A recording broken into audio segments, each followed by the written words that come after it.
أولئك لهم جنات عدن تجري من تحتهم الأنهار يحلون فيها من أساور من ذهب ويلبسون ثيابا خضرا من سندس واستبرق متكئين فيها على الأرائك نعم الثواب وحسنت مرتفقا واضرب لهم مثل الرجلين جعلنا لأحدهما جنتين من أعناب وحففناهما بنخل وجعلنا بينهما زرعا كلتا الجنتين أتت لها ولم تظلم منه شيئا وفجرنا خلالهما نهرا وكان له ثمر فقال لصاحبه وهو يحاوره أنا أكثر منك مالا وأعز نفرا ودخل جنته وهو ظالم لنفسه قال ما أظن أن تبيد هذه أبدا وما أظن الساعة قائمة ولئن رددت إلى ربي لأجدن خيرا منها منقلبا قال له صاحبه وهو يحاوره أكفرت بالذي خلقك من تراب ثم من نطفة ثم سواك رجلا لكن هو الله ربي ولا أشرك بربي أحدا ولولا إذ دخلت جنتك قلت ما شاء الله لا قوة إلا بالله إن ترني أنا أقل منك مالا وولدا فعسى ربي أن يؤتيني خيرا من جنتك ويرسل عليها حسبانا من السماء وتصبح صعيدا زلقا أو يصبح ماؤها غورا فلا تستطيع له طلبا وأحيط بثمره فأصبح يقلب كفيه على ما أنفق فيها وهي خاوية على عروشها ويقول يا ليتني لم أشرك بربي أحدا ولم تكن له فئة ينصرونه من دون الله وما كان منتصرا هنالك الولاية لله الحق هو خير ثوابا وخير عقبا واضرب لهم مثل الحياة الدنيا كما إن أنزلناه من السماء فاختلط به نبات الأرض فأصبح هشبا نزروه الرياح وكان الله على كل شيء مقتدرا المال والبنون زينة الحياة الدنيا والباقيات الصالحات خير عند ربك ثوابا وخير عملا ويوم نسير الجبال وترى الأرض بارزة وحشرناهم فلم نغادر منهم أحدا وعرضوا على ربك سوف لقد جئتمونا كما خلقناكم أول مرة ما زعمتم أن لن نجعل لكم موعدا ووضع الكتاب فترى المجرمين مشفقين مما فيه ويقولون يا ويلتنا ما لهذا الكتاب لا يغادر صغيرة ولا كبيرة إلا أحصاها ووجدوا ما عملوا حاضرا ولا يظلم ربك أحدا وإذ قلنا للملائكة اسجدوا لآدم فسجدوا إلا إبليس كان من الجن ففسق عن ربه أفتتخذونه وذريته أولياء من دوني وهم لكم عدو بئس للظالمين بدلا ما أشهدتهم خلق السماوات والأرض ولا خلق أنفسهم وما كنتم متخذ المضلين عددا ويوم يقول نادوا شركائي الذين زعمتم فدعوهم فلم يستجيبوا لهم وجعلنا بينهم موبقا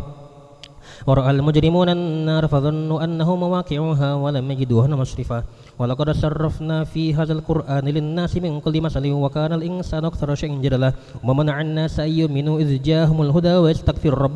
ويستغفروا ربهم إلا أن تأتيهم سنة الأولين أو يأتيهم العذاب قبلا وما نرسل المرسلين إلا مبشرين ومنذرين ويجادل الذين كفروا بالباطل ليدحضوا به الحق واتخذوا آياتي وما أنذروا هزوا ومن أظلم ممن ذكر بآيات ربه فأعرض عنها ونسي ما قدم السداه إنا جعلنا على قلوبهم أكنة أن يفقهوا وفي آذانهم وقرا وإن تدعوهم إلى الهدى فلا يهتدوا إذا أبدا وربك الغفور ذو الرحمة لو يؤاخذهم بما كسبوا لعجل لهم العذاب بل لهم موعد لن يجدوا من دونه موئلا وتلك القرى هلكناهم لما ظلموا وجعلنا لمهلكهم موعدا وإذ قال موسى لفتاه لا أبرح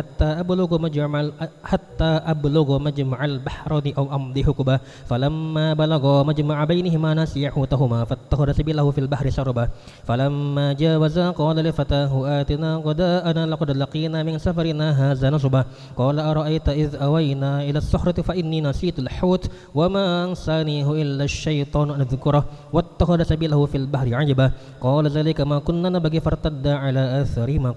قصصا فوجدا عبدا من عبادنا آتيناه رحمة من عندنا وعلمناه من لدنا علما قال له موسى هل أتبعك على أن تعلمني مما علمت رشدا قال إنك لن تستطيع معي صبرا وكيف تصبر على ما لم تحط به خبرا قال ستجدني إن شاء الله صابرا ولا أعصي لك أمرا قال فإن اتبعتني فلا تسألني عن شيء حتى حتى أحدث لك منه ذكرى فانطلقا حتى إذا ركبا في السفينة خرقها قال خرقتها لتغرق أهلها لقد جئت شيئا إمرا قال ألم أقل إنك لن تستطيع معي صبرا قال لا تؤاخذني بما نسيت ولا ترهقني من أمري عسرا فانطلقا حتى إذا لقيا غلاما فقتله قال أقتلت نفسا زكية بغير نفس لقد جئت شيئا نكرا قال ألم أقل لك إنك لن تستطيع معي صبرا قال إن سألتك عن شيء بعدها فلا تصاحبني قد بلغت من لدني عذرا فانطلقا حتى إذا أتيا أهل قرية استطعما أهلها فأبوا أن يضيفوهما فوجدا فيها جدارا يريد أن ينقض فأقامه قال لو شئت لاتخذت عليه أجرا قال هذا فراق بيني وبينك سأنبئك بتأويل ما لم تستطع عليه صبرا أما السفينة فكانت لمساكين يعملون في البحر فأردت عيبها وكان وراءهم ملك يأخذ كل سفينة غصبا وأما الغلام فكان أبواه مؤمنين فخشينا أن يدركهما طغيانا وكفرا فأردنا أن يبدلهما ربهما خيرا منه زكاة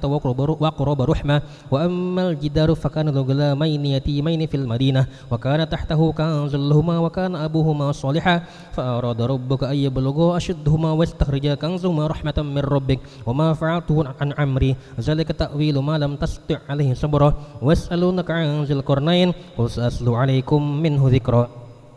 إنا مكنا له في الأرض وآتيناه من كل شيء سببا فأتبع سببا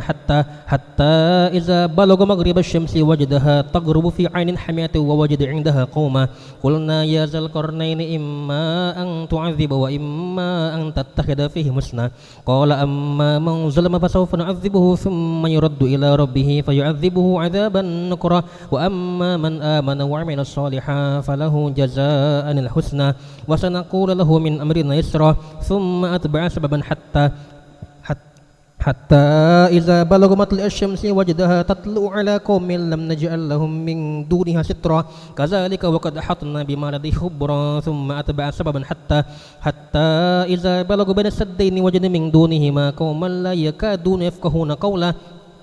قالوا يا ذا القرنين إن يأجوج ومأجوج مفسدون في الأرض فهل نجعل لك خرجا على أن تجعل بيننا وبينهم سدا قال ما مكنني فيه ربي خير فاعينوني بقوة أجعل بينكم وبينهم ردما آتوني زبر الحديد حتى إذا ساوى بين الصدفين قال انفخوا حتى إذا جعله نارا قال آتوني أفرغ عليه قطرا فما استطاعوا أن يظهروه وما استطاعوا له نقبا قال هذا رحمة من ربي فإذا جاء وعد ربي جعله دكا وكان وعد ربي حقا وتركنا بعضهم يومئذ يموج في بعض ونفخ في السور فجمعناهم جمعا وعرضنا جهنم يومئذ للكافرين عرضا الذين كان سعيهم في غطاء عن ذكري وكانوا لا يستطيعون سمعا أفحسب الذين كفروا أن يتخذوا عبادي من دوني أولياء إنا عددنا جهنم للكافرين نزلا قل هل ننبئكم بالأخسرين أعمالا الذين ضل سعيهم في الحياة الدنيا وهم يحسبون أنهم يحسنون صنعا أولئك الذين كفروا بآيات ربهم ولقائه فهبطت أعمالهم فلا نقيم لهم يوم القيامة وزنا ذلك جزاؤهم جهنم بما كفروا واتخذوا آياتي ورسلي هزوا إن الذين آمنوا وعملوا الصالحات كانت لهم جنات الفردوس نزلا خالدين فيها لا يبغون عنها حولا قل لو كان البحر مددا لكلمات ربي لنفد البحر قبل أن تنفد كلمات ربي ولو جئنا بمثله مددا قل إنما أنا بشر مثلكم يوحى إلي أنما إلهكم إله واحد فمن كان يرجو لقاء ربه فليعمل عملا صالحا ولا يشرك بعبادة ربه أحدا بسم الله الرحمن الرحيم كاف ها يا عين صاد ذكر رحمة ربك عبده زكريا إذ نادى ربه نداء خفيا قال رب إني وهن العزم مني واشتعل الرأس شيبا ولم أكن بدعائك رب شكيا وإني خفت الموالي من ورائي وكانت امرأتي عاكرا فهب لي من لدنك وليا يرثني ويرث من آل يعقوب واجعله ربي رضيا يا زكريا إنا نبشرك بغلام اسمه يحيى لم نجعل له من قبل سميا قال رب أنا يكون لي غلام وكانت امرأتي عاكرا وقد بلغت من الكبر عتيا قال كذلك قال ربك هو علي هين وقد خلقتك من قبل ولم تك شيئا قال رب اجعل لي آية قال آيتك ألا تكلم الناس 3 ليال سويا فخرج على قومه من المحراب فأوحى إليهم أن سبحوا بكرة وعشيا يا يحيى خذ الكتاب بقوة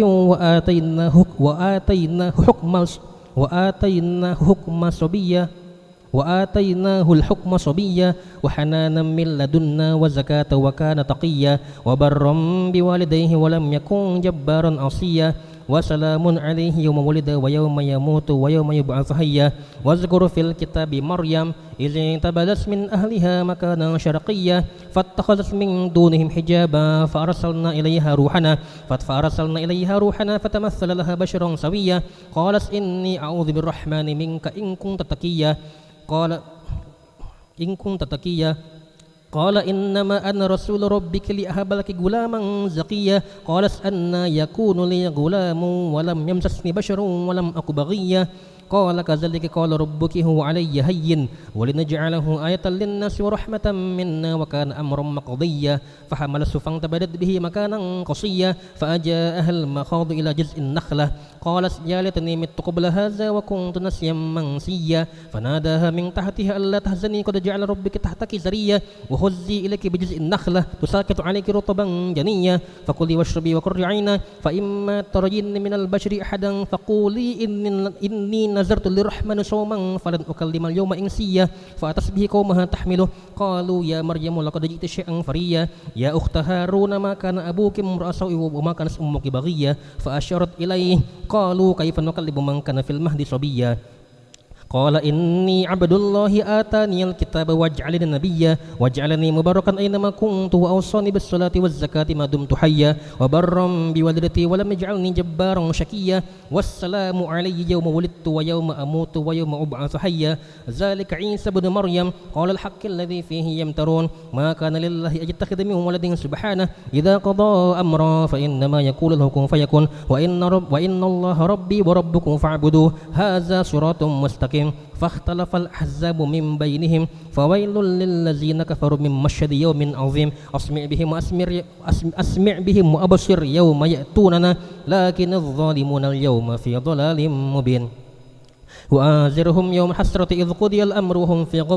وهم في غفلة وهم لا يؤمنون إنا نحن نرث الأرض ومن عليها وإلينا يرجعون واذكر في الكتاب إبراهيم إنه كان صديقا نبيا إذ قال لأبيه يا أبت لم تعبد ما لا يسمع ولا يبصر ولا يغني عنك شيئا يا أبت إني قد جاءني من العلم ما لم يأتك فاتبعني أهدك صراطا سويا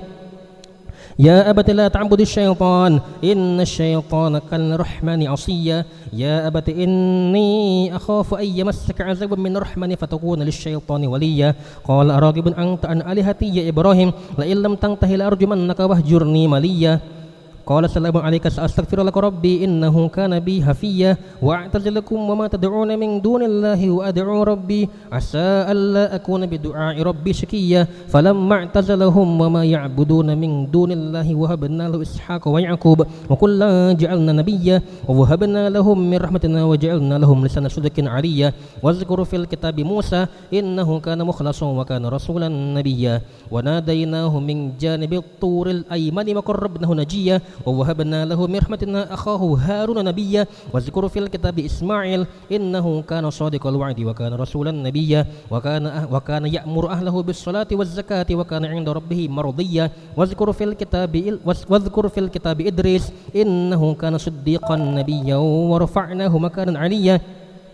أولئك الذين أنعم الله عليهم من النبيين من ذرية آدم وممن حملنا مع نوح ومن ذرية إبراهيم وإسرائيل وممن هدينا واجتبينا إذا تتلى عليهم آيات الرحمن خروا سجدا وبكيا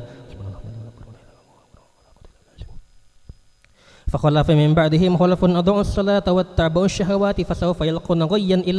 إلا من تاب وآمن وعمل صالحا فأولئك يدخلون الجنة ولا يظلمون شيئا جنات عدن التي وعد الرحمن عباده بالغيب إنه كان وعده مأتيا لا يسمعون فيها لغوا إلا سلاما ولهم رزقهم فيها بكرة وعشيا تلك الجنة التي نورث من عبادنا من كان تقيا وما نتنزل إلا بأمر ربك له ما بين أيدينا وما خلفنا وما بين ذلك وما كان ربك نسيا رب السماوات والأرض وما بينهما فاعبده واصطبر لعبادته هل تعلم له سميا ويقول الإنسان أإذا ما مت لسوف أخرج حيا أولا يذكر الإنسان أنا خلقناه من قبل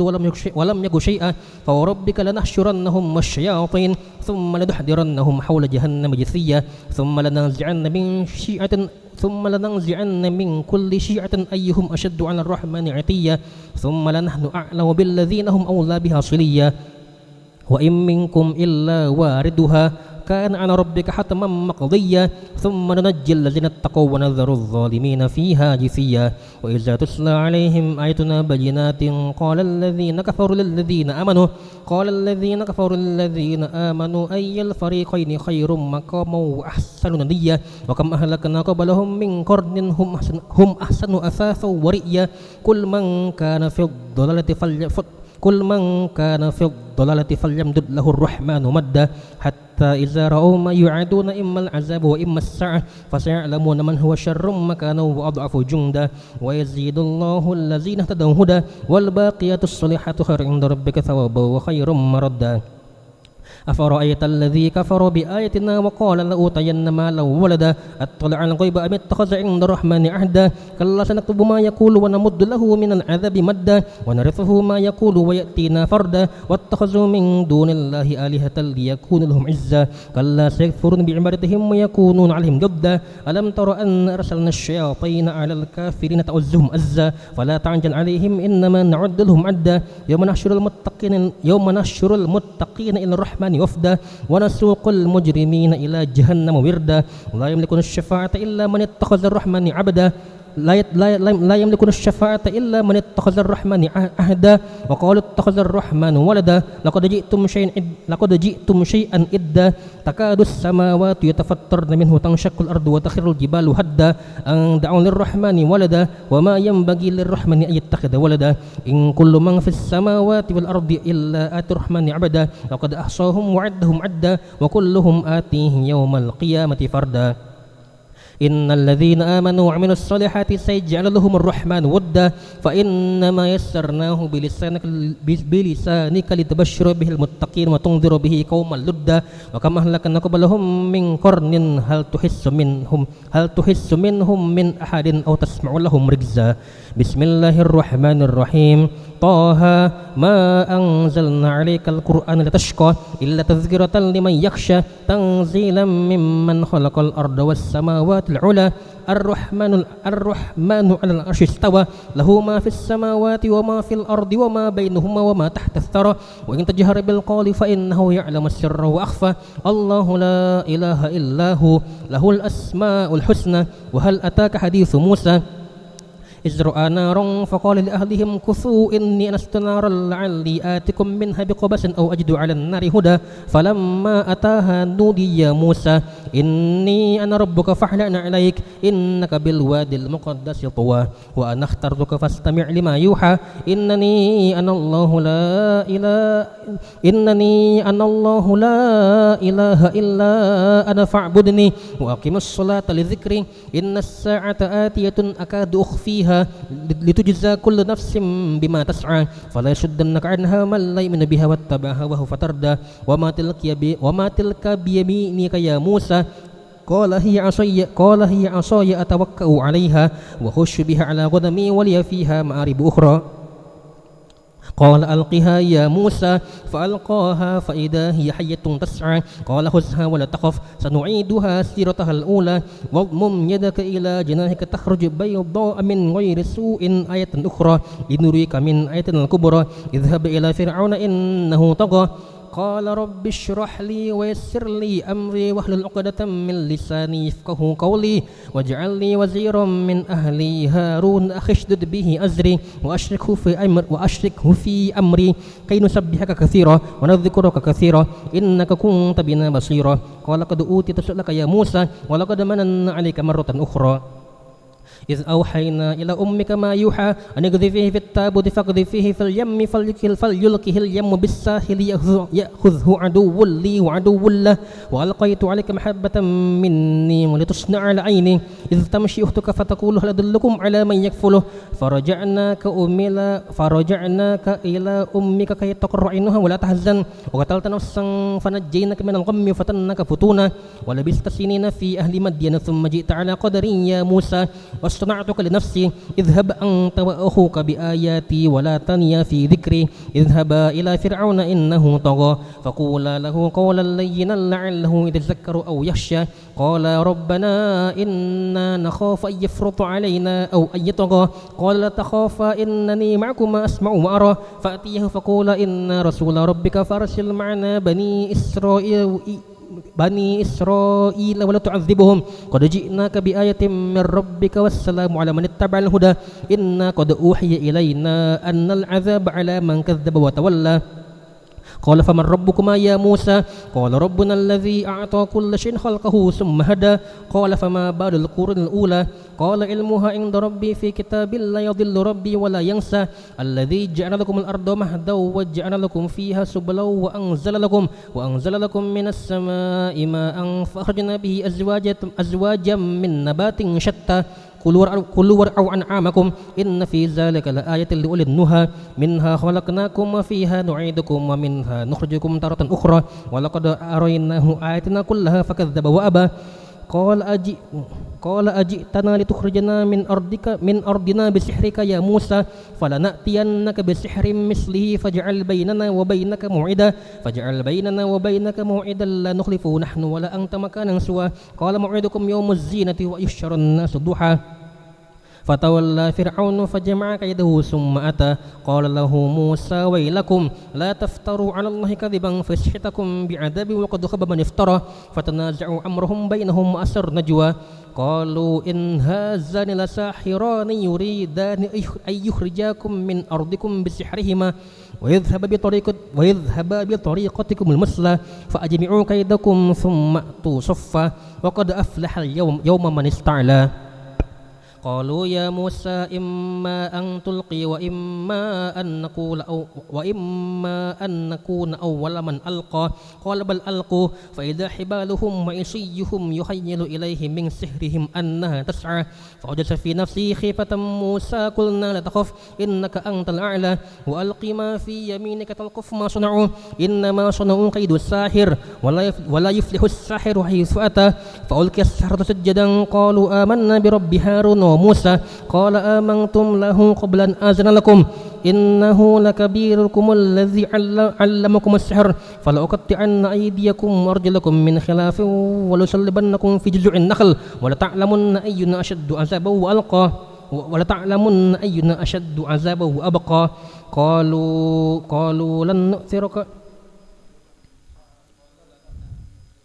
قالوا لن نؤثرك على ما جاءنا من البينات والذي فطرنا فاقض ما أنت قاض إنما تقضي هذه الحياة الدنيا إنا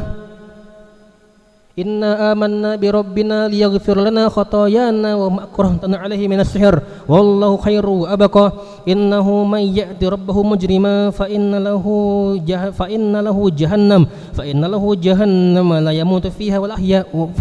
له جهنم لا يموت فيها ولا يحيا ومن يأته مؤمنا قد عمل الصالحات فأولئك لهم الدرجات العلى جنات عدن تجري من تحت الأنهار خالدين فيها وذلك جزاء من تزكى ولقد أوحينا إلى موسى نسر بعبادي فاضرب لهم طريقا في البحر يبسا لا تخاف دركا ولا تخشى فأتبعهم فرعون بجنوده فغشيهم من اليم ما غشيهم وأضل فرعون قومه وما هدى يا بني إسرائيل قد أنجيناكم من عدوكم ووعدناكم جانب الطور الأيمن ونزلنا عليكم المن والسلوى كلوا من طيبات ما رزقناكم ولا تطغوا فيه فيحل عليكم غضبي ومن يحلل عليه غضبي فقد هوى وإني لغفار لمن تاب وآمن وعمل صالحا ثم اهتدى وما أعجلك عن قومك يا موسى قال هم أولئك على أثري وعجلت إليك ربي لترضى قال فإنا قد فتنا قومك من بعدك وضلهم السامري فرجع موسى إلى قوم غضبان أسفا قال يا قوم ألم يعدكم ربكم وعدا حسنا أفطال عليكم العهد أم أردتم أن يحل عليكم غضب من ربكم فأخلفتم موعدي قالوا ما أخلفنا موعدك بملكنا ولكننا حملنا أوزار من زينة القوم فقذفناها فكذلك ألقى السامري فأخرج لهم عجلا جسدا له خوار فقالوا هذا إلهكم وإله موسى فنسي أفلا يرون ألا يرجع إليهم قولا ولا يملك لهم ضرا ولا نفعا ولقد قال لهم هارون من قبل يا قوم إنما فتنتم به وإن ربكم الرحمن فاتبعوني وأطيعوا أمري قالوا لن نبرح عليه عاكفين حتى يرجع إلينا موسى قال يا هارون ما منعك إذ رأيتهم ضلوا ألا تتبعن أفعصيت أمري قال يا ابن لا تأخذ بلحيتي ولا برأسي إني خشيت أن تقول فرقت بين بني إسرائيل ولم ترقب قولي قال فما خطبك يا سامري قال بصرت بما لم يبصروا به بصرت بما لم يبصروا به فقبضت قبضة من أثر الرسول فقذفناها فقبضت قبضة من أثر الرسول فقذفناها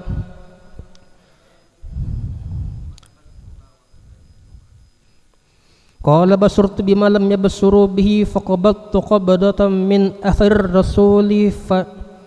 فنبذتها وكذلك سولت لي نفسي قال اذهب فإن لك في الحياة أن تقول لا مساس وإن لك موعدا لن تخلفه وانظر إلى إلهك الذي جعلت عليه عاكفة لنحرقنه ثم لننسفنه في اليم نسفا إنما إلهكم الله الذي لا إله إلا هو وسع كل شيء علما كذلك نقص عليك من أنباء ما قد سبق وقد آتيناك من لدنا ذكرا من أعرض عنه فإنه يحمل يوم القيامة وزرا خالدين فيه وساء لهم يوم القيامة حملا يوم نحشر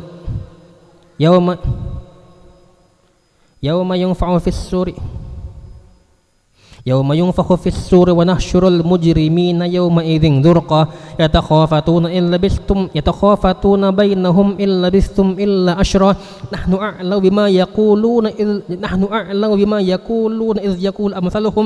إذ يقول أمثلهم طريقة إن لبثتم إلا يوما ويسألونك عن الجبال فقل ينسفها ربي نسفا فيذرها كأنص الصفا لا ترى فيه عوجا ولا أمتا يومئذ يتبعون الداعي لا عوج له وخشعت الأصوات للرحمن فلا تسمع إلا همسا يومئذ لا تنفع الشفاعة إلا من أذن له الرحمن ورضي له قولا يعلم ما بين أيديهم وما خلفهم ولا يحيطون به علما وعنت الوجوه للحي القيوم وقد خاب من حمل ظلما ومن يعمل من الصالحات وهو مؤمن فلا يخاف ظلما ولا حظما وكذلك أنزلناه قرآنا عربيا وصرفنا فيه من الوعيد لعلهم يتقون أو يحدث لهم ذكرا فتعالى الله الملك الحق ولا تعجل بالقرآن من قبل أن يقضى إليك وحيه وقل رب زدني علما ولقد عهدنا إلى آدم من قبل فنسي ولم نجد له عزما وإذ قلنا للملائكة اسجدوا لآدم فسجدوا إلا إبليس أبى فقلنا يا آدم إن هذا عدو لك ولزوجك فلا يخرجنكما من الجنة فتشقى إن لك ألا تجوع فيها ولا تعرى وأنك لا تظمأ فيها ولا تضحى وسوس إليه الشيطان قال يا آدم هل أدلك على شجرة الخلد وملك لا يبلى فأكلا منها فبدت لهما سوآتهما وطفقا يخصفان عليهما من ورق الجنة وعصى آدم ربه فغوى ثم اجتباه ربه فتاب عليه وهدى قال اهبطا بعضكم قال اهبطا منها جميعا بعضكم لبعض عدو فإما يأتينكم مني هدى فمن اتبع هداي فلا يضل ولا يشقى ومن أعرض عن ذكري فإن له معيشة ضنكا ونحشره يوم القيامة أعمى قال رب لما حشرتني أعمى وقد كنت بصيرا قال كذلك أتتك آياتنا فنسيتها وكذلك اليوم تنسى وكذلك نجزي من أسرف ولم يؤمن بآيات ربه ولعذاب الآخرة أشد وأبقى أفلم يجد لهم كما أهلكنا قبلهم من القرون يمشون في مساكنهم إن في ذلك لآيات لأولي النهى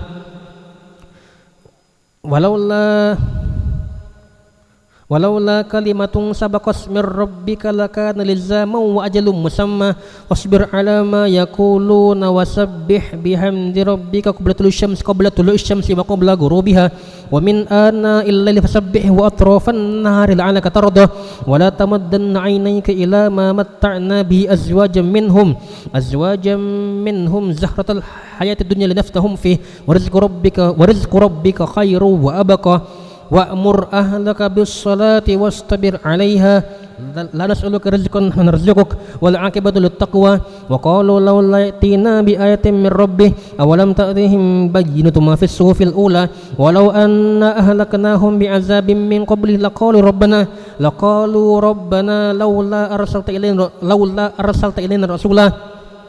لولا أرسلت إلينا رسولا فنتبع آياتك من قبل أن نذل ونخزى قل كل متربص فتربصوا فستعلمون من أصحاب الصراط السوي ومن اهتدى.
بسم الله الرحمن الرحيم اقترب للناس حسابهم وهم في غفلة معرضون ما يأتيهم من ذكر من ربهم محدث إلا استمعوه وهم يلعبون لاهية قلوبهم وأسروا النجوى الذين ظلموا هل هذا إلا بشر مثلكم أفتأتون السحر وأنتم تبصرون قال ربي يعلم القول في السماء والأرض وهو السميع العليم بل قالوا أضغاث أحلام بل افتراه بل هو شاعر فليأتنا بآية كما أرسل الأولون ما آمنت قبلهم من قرية أهلكناها أفهم يؤمنون وما أرسلنا قبلك إلا رجالا نوحي إليهم فاسألوا أهل الذكر إن كنتم لا تعلمون وما جعلناهم جسدا لا يأكلون الطعام وما كانوا خالدين ثم صدقناهم الوعد فأنجيناهم ومن نشاء وأهلكنا المسرفين لقد أنزلنا إليكم كتابا فيه ذكركم أفلا تعقلون وكم قصمنا من قرية كانت ظالمة وأنشأنا بعدها قوما آخرين فلما أحسوا بأسنا إذا هم منها يركضون لا تركضوا وارجعوا إلى ما أترفتم فيه ومساكنكم لعلكم تسألون قالوا يا ويلنا إنا كنا ظالمين فما زالت تلك دعواهم حتى جعلناهم حصيدا خامدين وما خلقنا السماء والأرض وما بينهما لاعبين لو أردنا أن نتخذ لهوا لاتخذناه من لدنا إن كنا فاعلين بل نقذف بالحق على الباطل فيدمغه فإذا هو زاهق ولكم الويل مما تصفون وله من في السماوات والأرض ومن عنده لا يستكبرون عن عبادته ولا يستحسرون يسبحون الليل والنهار لا يفترون أم اتخذوا آلهة من الأرض هم ينشرون لو كان فيهما آلهة إلا الله لفسدتا فسبحان الله رب العرش عما يصفون لا يسأل عما يفعل وهم يسألون أم اتخذوا من دونه آلهة قل هاتوا برهانكم هذا ذكر من معي وذكر من قبلي بل أكثرهم لا يعلمون الحق فهم معرضون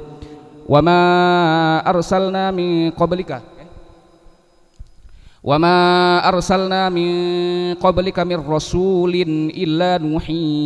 إليه أنه لا إله إلا أنا فاعبدون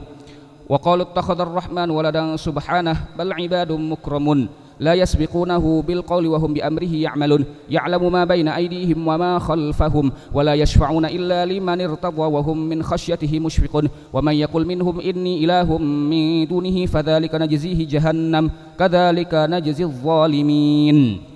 أولم ير الذين كفروا أن السماوات والأرض كانتا رتقا ففتقناهما وجعلنا من الماء كل شيء حي أفلا يؤمنون وجعلنا في الأرض رواسي أن تميد بهم وجعلنا فيها فجاجا سبلا لعلهم يهتدون وجعلنا السماء سقفا محفوظا وهم عن آياتها معرضون وهو الذي خلق الليل والنهار والشمس والقمر كل في فلك يسبحون وما جعلنا لبشر من قبلك الخلد أفإن مت فهم الخالدون كل نفس ذائقة الموت ثم إلينا كل نفس ذائقة الموت ونبلوكم بالشر والخير فتنة وإلينا ترجعون وإذا رآك الذين كفروا إن يتخذونك إلا هزوا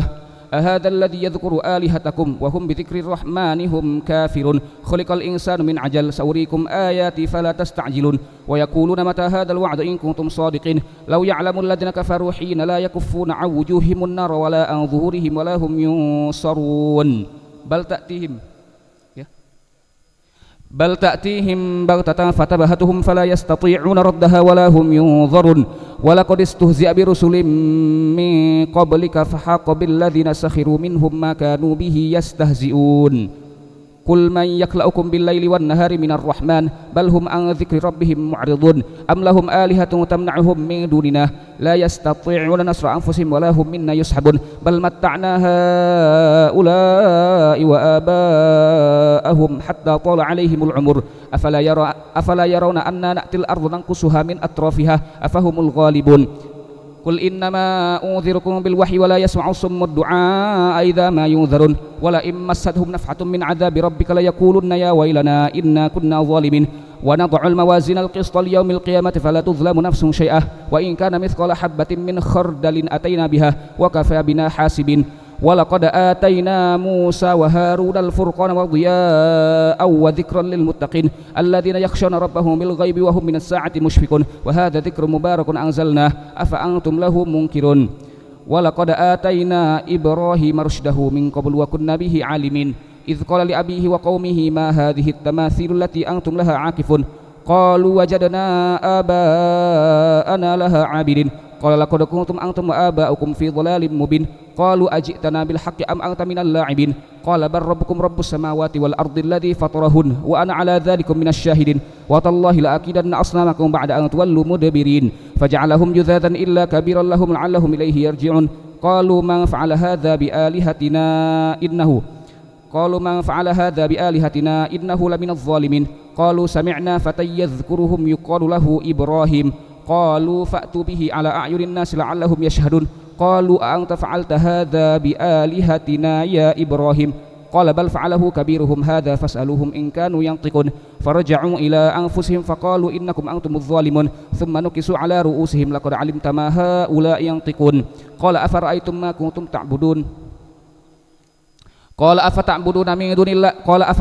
دون الله ما لا ينفعكم شيئا ولا يضركم أف لكم ولما تعبدون من دون الله أفلا تعقلون قالوا حرقوه وانصروا آلهتكم إن كنتم فاعلين قلنا يا نار كوني بردا وسلاما على إبراهيم وأرادوا به كيدا فجعلناهم الأخسرين ونجيناه ولوطا إلى الأرض التي باركنا فيها للعالمين ووهبنا له إسحاق ويعقوب نافلة وكلا جعلنا صالحين وجعلناهم أئمة يهدون بأمرنا وأوحينا إليهم فعل الخيرات وإقام الصلاة وإيتاء الزكاة وكانوا لنا عابدين ولوطا آتيناه حكما وعلما ونجيناه من القرية التي كانت تعمل الخبائث إنهم كانوا قوم سوء فاسقين وأدخلناه في رحمتنا إنه من الصالحين ونوحا إذ نادى ربه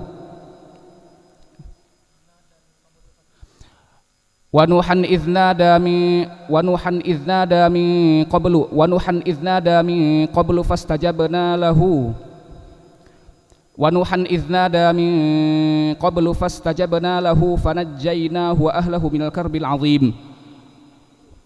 ونصرناه من القوم الذين كذبوا بآياتنا إنهم كانوا قوم سوء فأغرقناهم أجمعين وداود وسليمان إذ يحكمان في الحرث إذ نفشت فيه غنم القوم وكنا لحكمهم شاهدين ففهمناها سليمان وكلا آتينا حكما وعلما وسخرنا مع داود الجبال يسبحن والطير وكنا فاعلين وعلمناه صنعة لبوس لكم لتحسنكم من بأسكم فهل أنتم شاكرون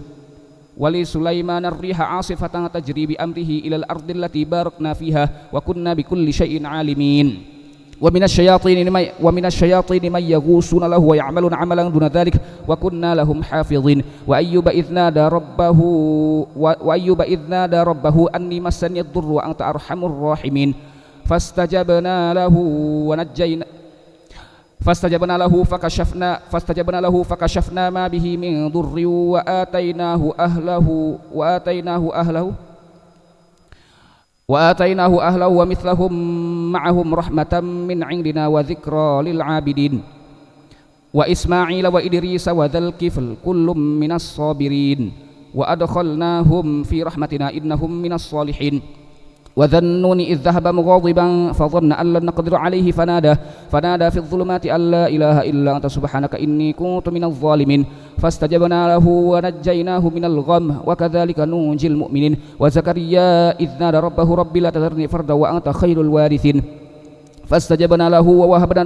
ووهبنا له يحيى وأصلحنا له زوجه إنهم كانوا يسارعون في الخيرات ويدعوننا رغبا ورهبا وكانوا لنا خاشعين والتي أحصنت فرجها فنفخنا فيها من روحنا وجعلناها وبناها آية للعالمين إن هذه أمتكم أمة واحدة وأنا ربكم فاعبدون وتقطعوا أمرهم بينهم كل إلينا راجعون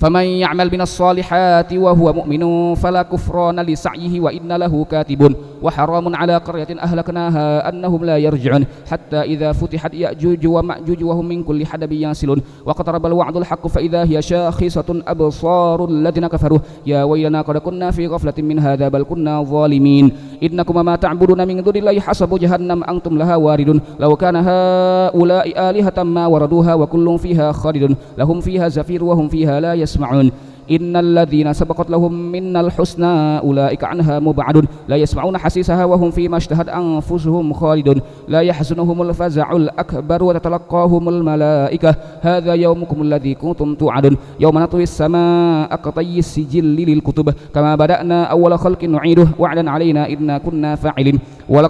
ولقد كتبنا في الزبور من بعد الذكر أن الأرض يرثها عبادي الصالحون إن في هذا لبلاغا لقوم عابدين وما أرسلناك إلا رحمة للعالمين قل إنما يوحى إلي أنما إلهكم إله واحد فهل أنتم مسلمون فإن تولوا فقل آذنتكم على سواء وإن أدري أقريب أم بعيد ما توعدون إنه يعلم الجهر من القول ويعلم ما تكتمون وإن أدري لعله فتنة لكم ومتاع إلى حين قال رب احكم بالحق وربنا الرحمن المستعان على ما تصفون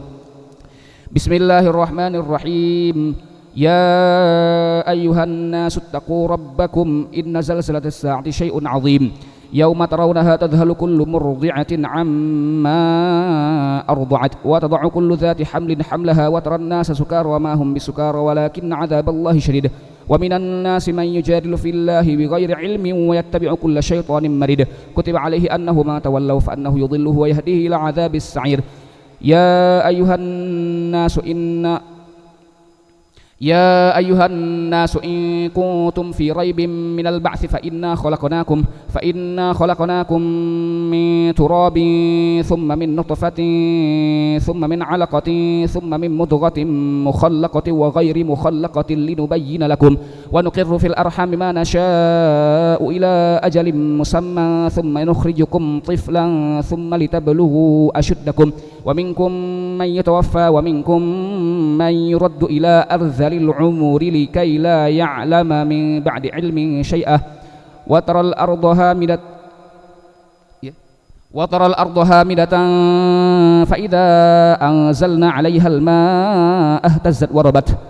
وأنبتت من كل زوج بهيج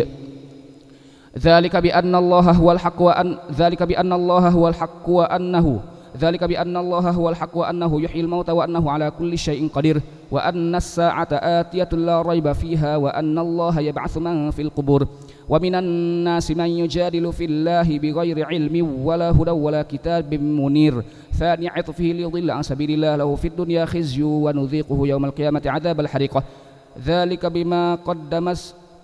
ذلك بما قدمت يداك وأن الله ليس بظلام للعبيد ومن الناس من يعبد الله على حرف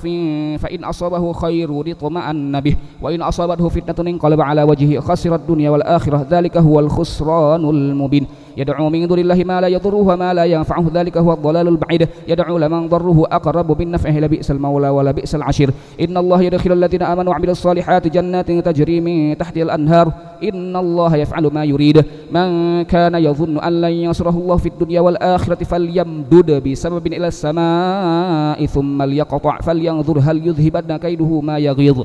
وكذلك أنزلناه آيات بينات وأن الله يهدي من يريد إن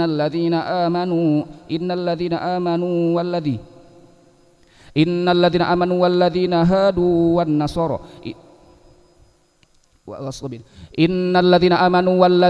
إن الذين آمنوا والذين هادوا والصابئين والنصارى والمجوس والذين أشركوا إن الله يفصل بينهم يوم القيامة إن الله على كل شيء شهيد ألم تر أن الله يسجد له من في السماء في السماوات والأرض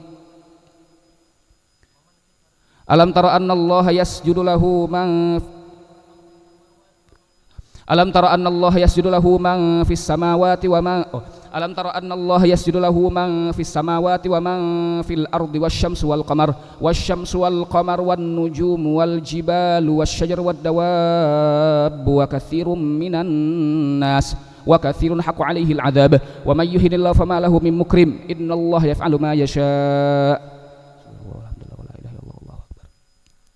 هذان خصمان اختصموا في ربهم فالذين كفروا قطعت لهم ثياب من نار يصب من فوق رؤوسهم الحميم يصهر به ما في بطونهم والجلود ولهم مقامع من حديد كلما أرادوا أن يخرجوا منها من غم أعيدوا فيها وذوقوا عذاب الحريق إن الله يدخل الذين آمنوا وعملوا الصالحات جنات تجري من تحتها الأنهار يحلون فيها من أساور من ذهب ولؤلؤة ولباسهم فيها حرير وهدوا إلى الطيب من القول وهدوا إلى صراط الحميد إن الذين كفروا يصدون عن سبيل الله والمسجد الحرام الذي جعلناه للناس سواء العاكف فيه والباد ومن يرد فيه بإلحاد بظلم نذقه من عذاب أليم وإذ بوأنا لإبراهيم مكان البيت ألا تشرك بي شيئا وطهر بيتي للطائفين والعاكفين والركع وإذ بوأنا لإبراهيم مكان البيت ألا تشرك بي شيئا وطهر بيتي للطائفين والقائمين والركع السجود وأذن في الناس بالحج يأتوك رجالا وعلى كل ضامر يأتين من كل فج عميق ليشهدوا منافع لهم ويذكروا اسم الله في أيام معلومات على ما رزقهم من بهيمة الأنعام فكلوا منها وأطعموا البائس الفقير ثم ليقضوا تفثهم وليوفوا نذورهم وليطوفوا بالبيت العتيق ذلك ومن يعظم حرمات الله فهو خير له عند ربه وحلت لكم الأنعام إلا ما يتلى عليكم فاجتنبوا الرجس من الأوثان واجتنبوا قول الزور حنفاء لله غير مشركين به ومن يشرك بالله فكأنما خر من السماء فتخطفه الطير أو تهوي به الريح في مكان سحيق ذلك ومن يعظم شعائر الله فإنها من تقوى القلوب لكم فيها منافع إلى أجل مسمى ثم محلها إلى البيت العتيق ولكل أمة جعلنا منسكا ليذكروا اسم الله على ما رزقهم من بهيمة الأنعام فإلهكم إله واحد فله أسلموا وبشر المخبتين الذين إذا ذكر الله وجلت قلوبهم والصابرين على ما أصابهم والمقيم الصلاة ومما رزقناهم ينفقون والبدن جعلناها لكم من شعائر الله لكم فيها خير فاذكروا اسم الله عليها صواف فإذا وجبت جنوبها فكلوا منها وأطعموا القانع والمعتر كذلك سخرناها لكم لعلكم تشكرون لن ينال الله لحومها ولا دماؤها ولكن يناله التقوى منكم كذلك سخرها لكم لتكبروا الله على ما هداكم ولعلكم تشكرون إن الله لن ينال الله لحومها ولا دماؤها ولكن يناله التقوى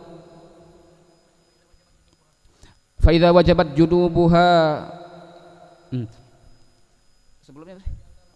والبدن جعلناها لكم من شعائر الله لكم فيها خير فاذكروا اسم الله عليها صواف فإذا وجبت جنوبها فكلوا منها وأطعموا القانع والمعتر كذلك سخرناها لكم لعلكم تشكرون لن ينال الله لحومها ولا دماؤها ولكن يناله التقوى منكم كذلك سخرها لكم لتكبروا الله على ما هداكم لن ينال الله لحومها ولا دماؤها ولكن يناله التقوى منكم كذلك سخرها لكم لتكبروا الله على ما هداكم وبشر المحسنين إن الله يدافع عن الذين آمنوا إن الله يدافع عن الذين آمنوا إن الله لا يحب كل خوان كفور أذن للذين يقاتلون بأنهم ظلموا وإن الله على نصرهم لقدير الذين أخرجوا من ديارهم بغير حق إلا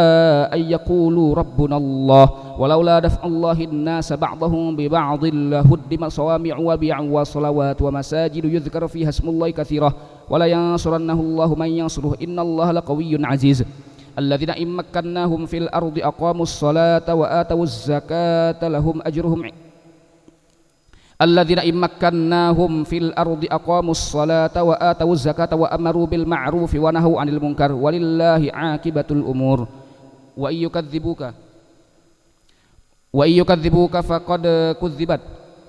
يكذبوك فقد كذبت قبلهم قوم نوح وعاد وثمود وقوم إبراهيم وقوم لوط وأصحاب مدين وكذب موسى فأمليت للكافرين ثم أخذتهم فكيف كان نكير فكأي من قرية أهلكناها وهي ظالمة فهي خاوية على عروشها وبئر معطلة وقصر مشيد أفلم يسيروا في الأرض فتكون لهم قلوب يعقلون بها أو آذان يسمعون بها فإنها لا تعمى الأبصار ولكن تعمى القلوب التي في الصدور ويستعجلونك بالعذاب ولن يخلف الله وعده وإن يوما عند ربك كألف سنة مما تعدون وكأي من قرية أمليت لها وهي ظالمة ثم أخذتها وإلي المصير قل يا أيها الناس إنما أنا لكم نذير مبين فالذين آمنوا وعملوا الصالحات لهم مغفرة ورزق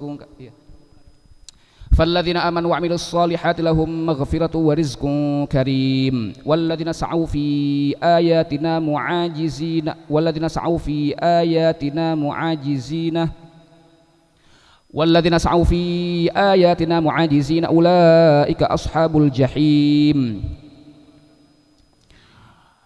في آياتنا معاجزين أولئك أصحاب الجحيم وما أرسلنا من قبلك من رسول ولا نبي إلا إذا تمنى ألقى الشيطان في أمنيته فينسخ الله ما يلقي الشيطان ثم يحكم الله آياته والله عليم حكيم ليجعل ما يلقي الشيطان فتنة للذين في قلوبهم مرض والقاسية قلوبهم وإن الظالمين لفي شقاق بعيد وليعلم الذين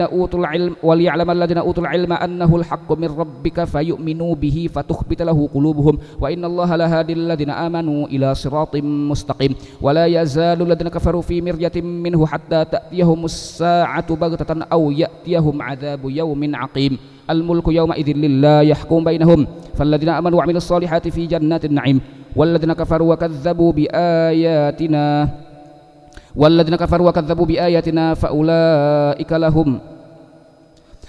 كفروا وكذبوا بآياتنا فأولئك لهم عذاب مهين والذين هاجروا في سبيل الله ثم قتلوا أو ماتوا ليرزقنهم الله رزقا حسنا وإن الله لهو خير الرازقين ليدخلنهم مدخلا يرضونه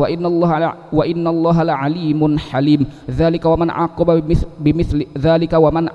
بمثل ما عوقب به ثم بغي عليه لينصرنه الله إن الله لعفو غفور ذلك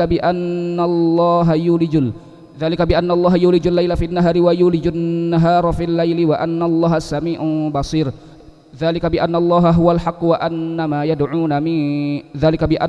هو الحق وأن ما يدعون من دونه هو الباطل وأن الله هو العلي الكبير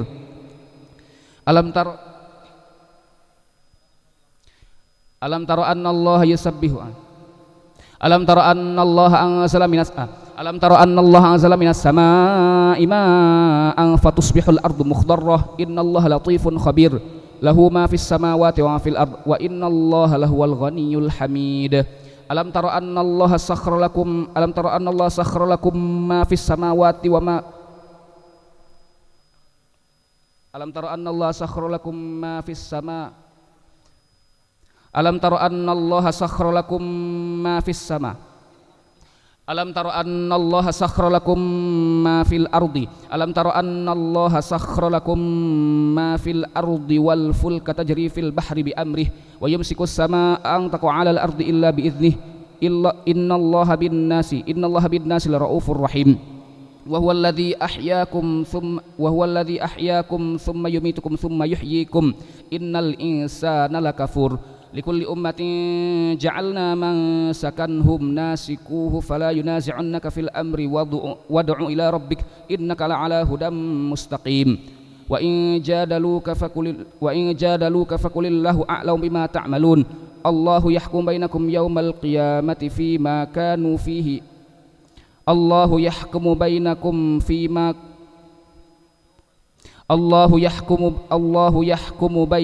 الله يحكم بينكم يوم القيامة فيما كنتم فيه تختلفون ألم تعلم أن الله له ملك ألم تعلم أن الله يعلم ما في السماء ألم تعلم أن الله يعلم ما في السماء والأرض ألم تعلم أن الله يعلم ما في السماء والأرض إن ذلك في كتابه إن ذلك على الله يسير ويعبدون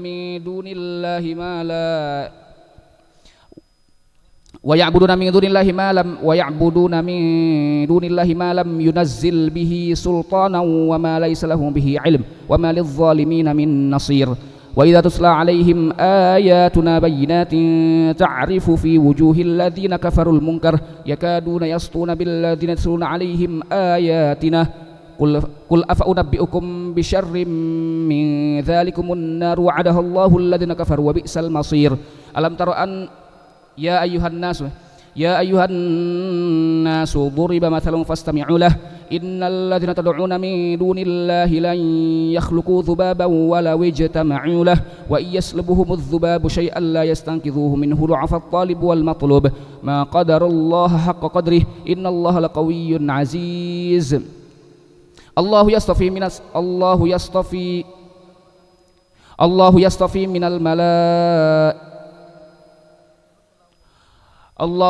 من الملائكة رسلا ومن الناس إن الله يصطفي من الملائكة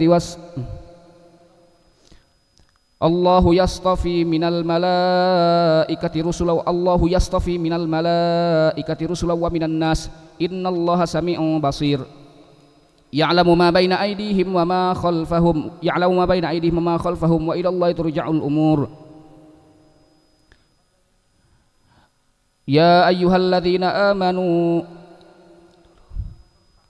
يا أيها الذين آمنوا يا أيها الذين آمنوا اركعوا واسجدوا واعبدوا ربكم وافعلوا الخير لعلكم تفلحون وجاهدوا في الله حق جهاده واجتباكم وما جعل عليكم في الدين من حرج ملة أبيكم إبراهيم هو سماكم المسلمين من قبل وفي هذا ليكون الرسول شهيدا عليكم وتكونوا شهداء على الناس فأقيموا الصلاة وآتوا الزكاة واعتصموا بالله هو مولاكم فنعم المولى ونعم النصير بسم الله الرحمن الرحيم قد أفلح المؤمنون الذين هم في صلاتهم خاشعون والذين هم عن اللغو معرضون والذين هم للزكاة فاعلون والذين هم لفروجهم حافظون إلا على أزواجهم أو ما ملكت أيمانهم فإنهم غير ملومين فمن ابتغى وراء ذلك فأولئك هم العادون والذين هم لأماناتهم وعهدهم راعون والذين هم على صلواتهم يحافظون أولئك هم الوارثون الذين يرثون الفردوس هم فيها خالدون ولقد خلقنا الإنسان من سلالة من طين ثم جعلناه نطفة في قرار مكين ثم خلقنا النطفة علقة فخلقنا العلقة مضغة فخلقنا المضغة عظاما فكسونا العظام لحما ثم أنشأناه خلقا آخر فتبارك الله أحسن الخالقين ثم إنكم بعد ذلك لميتون ثم إنكم يوم القيامة تبعثون ولقد خلقنا فوقكم 7 طرائق وما كنا عن الخلق غافلين وأنزلنا من السماء ماء بقدر فأسكنه في الأرض وإنا على ذهاب به لقادر فأنشأنا لكم به جنات من نخيل وعنب لكم فيها فواكه كثيرة ومنها تأكلون وعليها وشجرة تخرج من طور سيناء تنبت بالدهن وسبغ للآكلين وإن لكم في الأنعام لعبرة نسقيكم مما في بطونها ولكم فيها منافع كثيرة ومنها تأكلون وعليها وعلى الفلك تحملون ولقد أرسلنا نوحا إلى قومه فقال يا قوم اعبدوا الله ما لكم من إله غيره أفلا تتقون فقال الملأ الذين كفروا من قومه ما هذا إلا بشر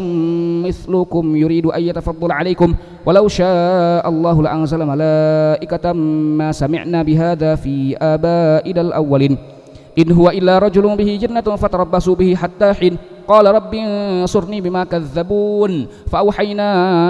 إليه أن اصنع الفلك بأعيننا ووحينا فإذا جاء أمرنا وفارت النور فاسلك فيها من كل زوجين 2 وأهلك إلا من سبق عليه القول منهم ولا تخاطبني في الذين ظلموا إنهم مغرقون فإذا استويت أنت ومن معك على الفلك فقل الحمد لله الذي نجانا من القوم الظالمين وقل رب أنزلني منزلا مباركا وأنت خير المنزلين إن في ذلك لآيات وإن كنا لمبتلين ثم أنشأنا من بعدهم قرنا آخرين فأرسلنا فيهم رسولا منهم أن اعبدوا الله ما لكم من إله غيره أفلا تتقون وقال الملأ من قومه الذين كفروا وكذبوا بلقاء الآخرة وأترفناهم في الحياة الدنيا ما هذا إلا بشر مثلكم يأكل مما تأكلون منه ويشرب مما تشربون ولئن أطعتم بشرا مثلكم إنكم إذا لخاسرون أيعدكم أنكم إذا متم وكنتم ترابا وعظاما أنكم مخرجون هيهات هيهات لما توعدون إن هي إلا حياتنا الدنيا نموت ونحيا وما نحن بمبعوثين إن هو إلا رجل افترى على الله كذبا وما نحن له بمؤمنين قال رب انصرني بما كذبون قال عما قليل ليصبحن نادمين فأخذتهم الصيحة بالحق فجعلناهم غثاء فبعدا للقوم الظالمين ثم أنشأنا من بعدهم قرونا آخرين ما تسبق من أمة أجلها وما يستأخرون ثم أرسلنا رسلنا تترى كلما جاء أمة رسولها كذبوه فأتبعنا بعضهم بعضا وجعلناهم أحاديث فبعدا لقوم لا يؤمنون ثم أرسلنا موسى وأخاه هارون بآياتنا وسلطان مبين إلى فرعون وملئه فاستكبروا وكانوا قوما عالين فقالوا أنؤمن لبشرين مثلنا وقومهما لنا عابدون فكذبوهما فكانوا من المهلكين ولقد آتينا موسى الكتاب لعلهم يهتدون وجعلنا ابن مريم وأمه آية وآويناهما إلى ربوة ذات قرار ومعين يا أيها الرسل كلوا من الطيبات واعملوا صالحا إني بما تعملون عليم وإن هذه أمتكم أمة واحدة وأنا ربكم فاتقون فتقطعوا أمرهم بينهم زبرا كل حزب بما لديهم فرحون فذرهم في غمرتهم حتى حين أيحسبون أن ما نمدهم به من مال وبنين نسارع لهم في الخيرات بل لا يشعرون إن الذين هم من خشية ربهم مشفقون والذين هم بآيات ربهم يؤمنون والذين هم بربهم لا يشركون والذين يؤتون ما آتوا وقلوبهم واجلة أنهم إلى ربهم راجعون أولئك يسارعون في الخيرات وهم لها سابقون ولا نكلف نفسا إلا وسعها ولدينا كتاب ينطق بالحق وهم لا يظلمون بل قلوبهم في غمرة من هذا ولهم أعمال من دون ذلك هم لها عاملون حتى إذا أخذنا مترفيهم بالعذاب إذا هم يجأرون لا تجأروا اليوم إنكم منا لا تنصرون قد كانت آياتي تسلى عليكم فكنتم على أعقابكم تنقصون مستكبرين به سامرا تهجرون أفلم يدبروا القول أم جاءهم ما لم يأت آباءهم الأولين أم لم يعرفوا رسولهم فهم له منكرون أم يقولون به جنة بل جاءهم بالحق وأكثرهم للحق كارهون ولو اتبع الحق أهواءهم لفسدت السماوات والأرض ومن فيهن بل أتيناهم بذكرهم فهم عن ذكرهم معرضون أم تسألهم خرجا فخراج ربك خير وهو خير الرازقين وإنك لتدعوهم إلى صراط مستقيم وإن الذين لا يؤمنون بالآخرة عن الصراط لناكبون ولو رحمناهم وكشفنا ما بهم من ضر للجوا في طغيانهم يعمهون ولقد أخذناهم بالعذاب فما استكانوا لربهم وما يتضرعون حتى إذا فتحنا عليهم بابا ذا عذاب شديد إذا هم فيه مبلسون وهو الذي أنشأ لكم السمع والأبصار والأفئدة قليلا ما تشكرون وهو الذي ذرأكم في الأرض وإليه تحشرون وهو الذي يحيي ويميت وله اختلاف الليل والنهار أفلا تعقلون بل قالوا مثل ما قال الأولون قال وإذا متنا وكنا ترابا وعظاما أئنا لمبعوثون لقد وعدنا نحن وآباؤنا هذا من قبل إن هذا إلا أساطير الأولين قل لمن الأرض ومن فيها إن كنتم تعلمون سيقولون لله قل أفلا تذكرون قل من رب السماوات السبع ورب العرش العظيم سيقولون لله قل أفلا تتقون قل من بيده ملكوت كل شيء وهو يجير ولا يجار عليه إن كنتم تعلمون سيقولون لله قل فأنا تسحرون بل أتيناهم بالحق وإنهم لكاذبون ما اتخذ الله من ولد وما كان معه من إله إذا لذهب كل إله بما خلق ولعلى بعضهم على بعض سبحان الله عما يصفون عالم الغيب والشهادة فتعالى عما يشركون قل رب إما تريني ما يوعدون رب فلا تجعلني في القوم الظالمين وإنا على أن نريك ما نعدهم لقادرون ادفع بالتي هي أحسن السيئة نحن أعلم بما يصفون وقل رب أعوذ بك من همزات الشياطين وأعوذ بك رب أن يحضرون حتى إذا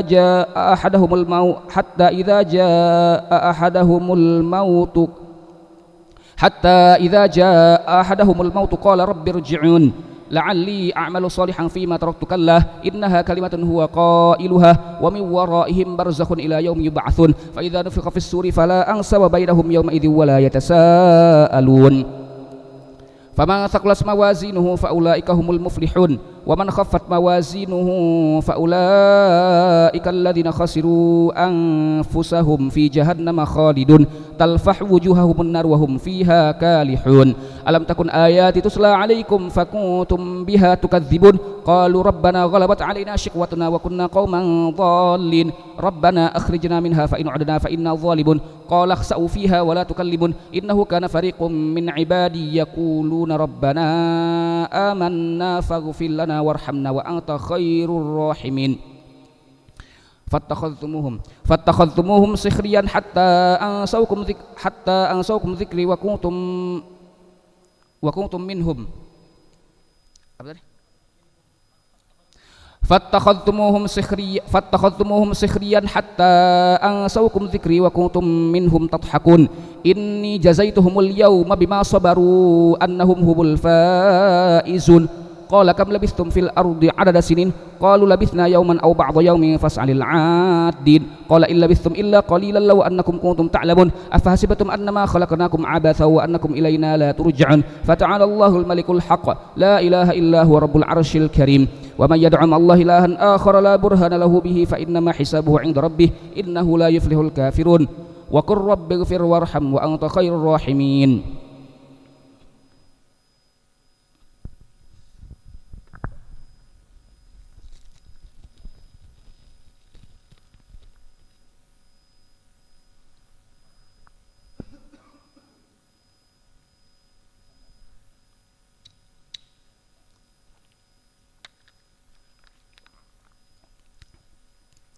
Bismillahirrahmanirrahim. Suratun anzalnaha wa faradnaha wa anzalna fiha ayatin bayyinatin la'allakum tadhakkarun. Az-zaniyatu waz-zani fajlidu kulla wahidin minhuma mi'ata jaldah wa la ta'khudhukum bihima ra'fatun fi dinillahi in kuntum tu'minuna billahi wal yawmil akhir. Wal yashhad 'adzabahuma ta'ifatun minal mu'minin. Az-zani la yankihu illa zaniyatan aw musyrikatan waz-zaniyatu la yankihuha illa zanin aw musyrik wa hurrima dzalika 'alal mu'minin. Walladzina yarmuna al-muhsanati thumma lam ya'tu bi arba'ati syuhada'a fajliduhum thamanina jaldatan wa la taqbalu lahum syahadatan abadah wa ulaika humul fasiqun. Illa alladhina tabu min ba'di dhalika wa aslahu fa innallaha ghafurur rahim. Walladzina yarmuna azwajahum wa lam yakul lahum syuhada'u illa anfusuhum fashahadatu ahadihim arba'u syahadatin billahi innahu laminas shadiqin. Wal khamisatu anna la'natallahi alaihi in kana minal kadhibin wa yadra'u anha al'adzaba an tashhada arba'a syahadatin billahi innahu laminal kadhibin. Wal khamisata anna ghadaballahi 'alaiha in kana minas shadiqin. Walaula fadlullahi 'alaikum wa rahmatuhu wa annallaha tawwabun hakim. Innal ladzina ja'u bil ifki 'usbatun minkum la tahsabuhu syarran lakum bal huwa khairul lakum likulli imri'in minhum maktasaba minal itsm wal ladzi tawalla kibrahu minhum lahu 'adzabun 'adzim. Laula idza sami'tumuhu dhannal mu'minuna wal mu'minatu bi anfusihim khairan wa qalu hadza Laula idza sami'tumuhu dhanna al-mu'minuna wal mu'minatu bi anfusihim khairan wa qalu hadza ifkum mubin. Laula ja'u 'alaihi bi arba'ati syuhada fa idz lam ya'tu bi syuhada'i fa ulaika 'indallahi humul kadzibun. Walaula fadlullahi 'alaikum wa rahmatuhu fid dunya wal akhirati lamassakum fima afadtum fihi 'adzabun 'adzim. إذ تلقونه بألسنتكم وتقولون بأفواهكم ما ليس لكم به علم وتحسبونه هينا وهو عند الله عظيم. ولولا إذ سمعتموه قلتم ما يكون لنا أن نتكلم بهذا سبحانك هذا بهتان عظيم. يعظكم الله أن تعودوا لمثله أبدا إن كنتم مؤمنين ويبين الله لكم الآيات والله عليم حكيم. إن الذين يحبون أن تشيع الفاحشة في الذين آمنوا لهم عذاب عليم في الدنيا والآخرة والله يعلم وأنتم لا تعلمون. ولولا فضل الله عليكم ورحمته أن الله رؤوف رحيم. يا أيها الذين آمنوا لا تتبعوا خطوات الشيطان ومن يتبع خطوات الشيطان فإنه يأمر بالفحشاء والمنكر. ولولا فضل الله عليكم ورحمته ما زكى منكم من أحد أبدا ولكن الله يزكي من يشاء والله سميع عليم. ولا يأتل أولو الفضل منكم والسعة أن يؤتوا أولي القربى والمساكين والمهاجرين في سبيل الله وليعفوا وليصفحوا ألا تحبون أن يغفر الله لكم والله غفور رحيم. إن الذين يرمون المحصنات الغافلات المؤمنات لعنوا في الدنيا والآخرة ولهم عذاب عظيم. يوم تشهد عليهم ألسنتهم وأيديهم وأرجلهم بما كانوا يعملون يومئذ يوفيهم الله دينهم الحق ويعلمون أن الله هو الحق المبين. الخبيثات للخبيثين والخبيثون للخبيثات والطيبات للطيبين والطيبون للطيبات أولئك مبرؤون مما يقولون لهم مغفرة ورزق كريم. يا أيها الذين آمنوا لا تدخلوا بيوتا غير بيوتكم حتى تستأنسوا وتسلموا على أهلها ذلكم خير لكم لعلكم تذكرون. فإن لم تجدوا فيها أحدا فلا تدخلوها حتى يؤذن لكم وإن قيل لكم ارجعوا فارجعوا وأزكى لكم والله بما تعملون عليم. ليس عليكم جناح أن تدخلوا بيوتا غير مسكونة فيها متاع لكم والله يعلم ما تبدون وما تكتمون. قل للمؤمنين يغضوا من أبصارهم ويحفظوا فروجهم ذلك أزكى لهم إن الله خبير بما يصنعون. وقل للمؤمنات يغضضن من أبصارهن ويحفظن فروجهن ولا يبدين زينتهن إلا ما ظهر منها وليضربن بخمرهن وليضربن بخمرهن على جيوبهن ولا يبدين زينتهن إلا لبعولتهن أو آبائهن أو آباء بعولتهن أو أبنائهن أو أبناء بعولتهن أو أبناء بعولتهن أو إخوانهن أو بني إخوانهن أو بني أخواتهن أو نسائهن أو ما ملكت أيمانهن أو التابعين غير أولي الإربة من الرجال أو الطفل الذين لم يظهروا على عورات النساء ولا يضربن بأرجلهن ليعلم ما يخفين من زينتهن وتوبوا إلى الله جميعا أيها المؤمنون لعلكم تفلحون وأنكحوا الأيام منكم والصالحين من عبادكم وإمائكم إن يكونوا فقراء يغنيهم الله من فضله والله واسع عليم وليستعفف الذين لا يجدون نكاحا حتى يغنيهم الله من فضله والذين يبتغون الكتاب مما ملكت أيمانكم فكاتبوهم إن علمتم فيهم خيرا وآتوهم من مال الله الذي آتاكم ولا تكرهوا فتياتكم على البغاء إن أرادنا تحصنا لتبتغوا عرض الحياة الدنيا ومن يكرهن فإن الله من بعد إكراههن غفور رحيم ولقد أنزلنا إليكم آيات مبينات ومثلا من الذين خلوا من قبلكم وموعظة للمتقين الله نور السماوات والأرض مثل نوره كمشكاة فيها المصباح في زجاجة الزجاجة كأنها كوكب دري يوقد من شجرة مباركة زيتونة لا شرقية ولا غربية يكاد زيتها يضيء ولو لم تمسسه نور على نور يهدي الله لنوره من يشاء ويضرب الله الأمثال للناس والله بكل شيء عليم في بيوت أذن الله أن ترفع ويذكر فيها اسمه يسبح له فيها بالغدو والآصال رجال لا تلهيهم تجارة ولا بيع عن ذكر الله وإقام الصلاة وإيتاء الزكاة يخافون يوما تتقلب فيه القلوب والأبصار ليجزيهم الله أحسن ما عملوا ويزيدهم من فضله والله يرزق من يشاء بغير حساب والذين كفروا أعمالهم كسراب بقيعة يحسبه الظمآن ماء حتى إذا جاءه لم يجده شيئا ووجد الله عنده فوفاه حسابه والله سريع الحساب أو كظلمات في بحر لجي يغشاه موج من فوقه سحاب ظلمات بعضها فوق بعض إذا أخرج يده لم يكد يراها ومن لم يجعل الله له نورا فما له من نور ألم تر أن الله يسبح له من في السماوات والأرض والطير صافات كل قد علم صلاته وتسبيحه والله عليم بما يفعلون ولله ملك السماوات والأرض وإلى الله المصير ألم تر أن الله يزجي سحابا ثم يألف بينه ثم يجعله ركاما فترى الودق يخرج من خلاله وينزل من السماء من جبال فيها من برد فيصيب به من يشاء ويصرفه عن من يشاء يكاد سنا برقه يذهب بالأبصار يقلب الله الليل والنهار إن في ذلك لعبرة لأولي الأبصار والله خلق كل دابة من ماء فمنهم من يمشي على بطنه ومنهم من يمشي على رجلين ومنهم من يمشي على أربع يخلق الله ما يشاء إن الله على كل شيء قدير لقد أنزلنا آيات مبينات والله يهدي من يشاء إلى صراط مستقيم ويقولون آمنا بالله وبالرسول وأطعنا ثم يتولى فريق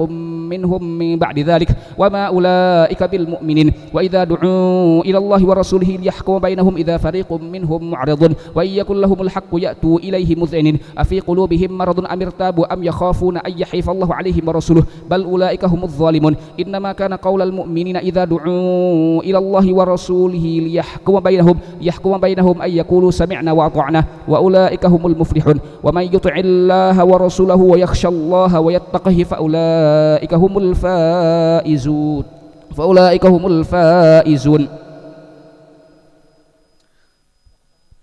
وأقسموا بالله جهد أيمانهم لئن أمرتهم ليخرجن قل لا تقسموا طاعة معروفة إن الله خبير بما تعملون إن الله خبير بما تعملون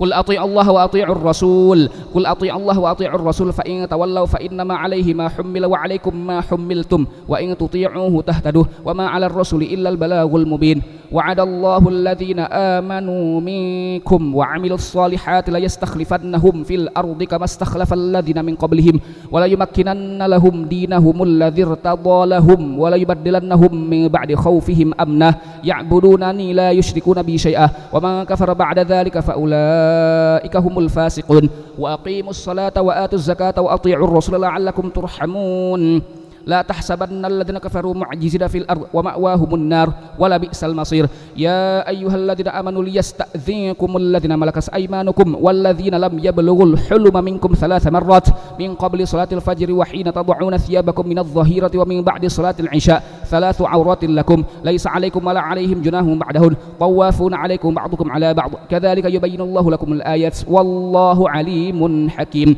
وإذا بلغ الأطفال منكم الحلم فليستأذنوا كما استأذن الذين من قبلهم كذلك يبين الله لكم آياته والله عليم حكيم والقواعد من النساء اللاتي لا يرجون نكاحا فليس عليهن جناح أن يضعن ثيابهن غير متبرجات بزينة وأن يستعففن خير لهن والله سميع عليم ليس على الأعمى حرج ولا على الأعرج حرج ولا على المريض حرج ولا على أنفسكم أن تأكلوا من بيوتكم أو بيوت آبائكم أو بيوت أمهاتكم أو بيوت إخوانكم أو بيوت أخواتكم أو بيوت أعمامكم أو بيوت عماتكم أو بيوت أخوالكم أو بيوت خالاتكم أو ما ملكتم مفاتحه أو صديقكم ليس عليكم جناح أن تأكلوا جميعا أو أشتاتا فإذا دخلتم بيوتا فسلموا على أنفسكم تحية من عند الله مباركة طيبة كذلك يبين الله لكم الآيات لعلكم تعقلون إنما المؤمنون الذين آمنوا بالله ورسوله وإذا كانوا معه على أمر جامع لم يذهبوا حتى يستأذنوه إن الذين يستأذنونك أولئك الذين يؤمنون بالله ورسوله فإذا استأذنوك لبعض شأنهم فأذن لمن شئت منهم واستغفر لهم الله إن الله غفور رحيم لا تجعلوا دعاء الرسول بينكم كدعاء بعضكم بعضا قد يعلم الله الذين يتسللون منكم لواذا فليحذر الذين يخالفون عن أمره أن تصيبهم فتنة أو يصيبهم عذاب أليم ألا إن لله ما في السماوات والأرض قد يعلم ما أنتم عليه ويوم يرجعون إليه فينبئهم بما عملوا والله بكل شيء عليم بسم الله الرحمن الرحيم تبارك الذي نزل الفرقان على عبده ليكون للعالمين نذيرا الذي له ملك السماوات والأرض ولم يتخذ ولدا ولم يكن له شريك في الملك وخلق كل شيء فقدره تقديرا واتخذوا من دونه آلهة لا يخلقون شيئا وهم يخلقون ولا يملكون لأنفسهم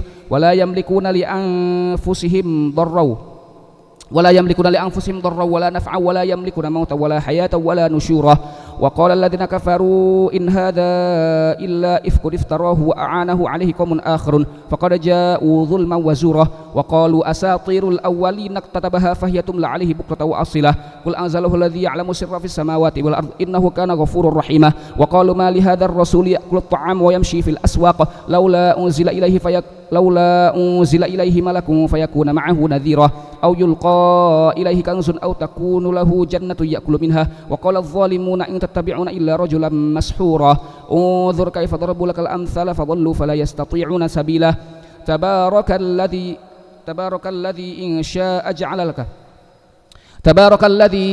إن شاء جعل لك خيرا من ذلك جنات تجري من تحتها الأنهار ويجعل لك قصورا بل كذبوا بالساعة وأعتدنا لمن كذب بالساعة سعيرا إذا رأتهم من مكان بعيد سمعوا لها تغيظا وزفيرا وإذا ألقوا منها مكانا ضيقا مقرنين دعوا هنالك ثبورا لا تدعوا اليوم ثبورا واحدا ودعوا ثبورا كثيرا قل أذلك خير أم جنة الخلد التي وعد المتقون كانت لهم جزاء ومصيرا لهم فيها ما يشاءون خالدين كان على ربك وعدا مسؤولا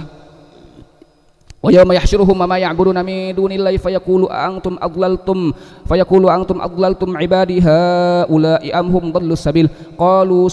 قالوا سبحانك ما كان ينبغي لنا أن نتخذ من دونك من أولياء ولكن متعتهم وآباءهم حتى نسوا الذكر وكانوا قوما بورا فقد كذبوكم بما تقولون فما تستطيعون صرفا ولا نصرا ومن يظلم منكم نذقه عذابا كبيرا وما أرسلنا قبلك من المرسلين إلا إنهم ليأكلون الطعام ويمشون في الأسواق وجعلنا بعضكم لبعض فتنة أتصبرون وكان ربك بصيرا وقال الذين لا يرجون لقاءنا لولا أنزل علينا الملائكة أو نرى ربنا لقد استكبروا في أنفسهم وعتوا عتوا كبيرا يوم يرون الملائكة لا بشرى يومئذ للمجرمين ويقولون حجرا محجورا وقدمنا إلى ما عملوا من عمل فجعلناه هباء منثورا أصحاب الجنة يومئذ خير مستقرا وأحسن مقيلا ويوم تشقق السماء بالغمام ونزل الملائكة تنزيلا الملك يومئذ الحق للرحمن وكان يوما على الكافرين عسيرا ويوم يعض الظالم على يديه يقول يا ليتني اتخذت مع الرسول سبيلا يا ويلتى ليتني لم أتخذ فلانا خليلا لقد أضلني عن الذكر بعد إذ جاءني وكان الشيطان للإنسان خذولا وقال الرسول يا رب إن قوم اتخذوا هذا القرآن مهجورا وكذلك جعلنا لكل نبي عدوا من المجرمين وكفى بربك هاديا وناصيرا وقال الذين كفروا لولا نزل عليه القرآن جملة واحدة كذلك لنثبت به فؤادك ورتلناه ترتيلا ولا يأتونك بمثل إلا جئناك بالحق وأحسن تفسيرا الذين يحشرون على وجوههم إلى جهنم أولئك شر مكانا وأضل سبيلا ولقد آتينا موسى الكتاب وجعلنا معه أخاه هارون وزيرا فقلنا اذهبا إلى القوم الذين كذبوا بآياتنا فدمرناهم تدميرا وقوم نوح لما كذبوا الرسل أغرقناهم وجعلناهم للناس آية وأعتدنا للظالمين عذابا أليما وعاد وثمود وأصحاب الرس وقرونا بين ذلك كثيرا وكلا ضربنا له الأمثال وكلا تبرنا تتسبيرا ولقد أتوا على القرية التي أمطرت مطر السوء أفلم يكونوا يرونها بل كانوا لا يرجون نشورا وإذا رأوك إن يتخذونك إلا هزوا أهذا الذي بعث الله رسوله إن كاد ليضلنا عن آلهتنا لولا أن صبرنا عليها وسوف يعلمون حين يرون العذاب من أضل سبيلا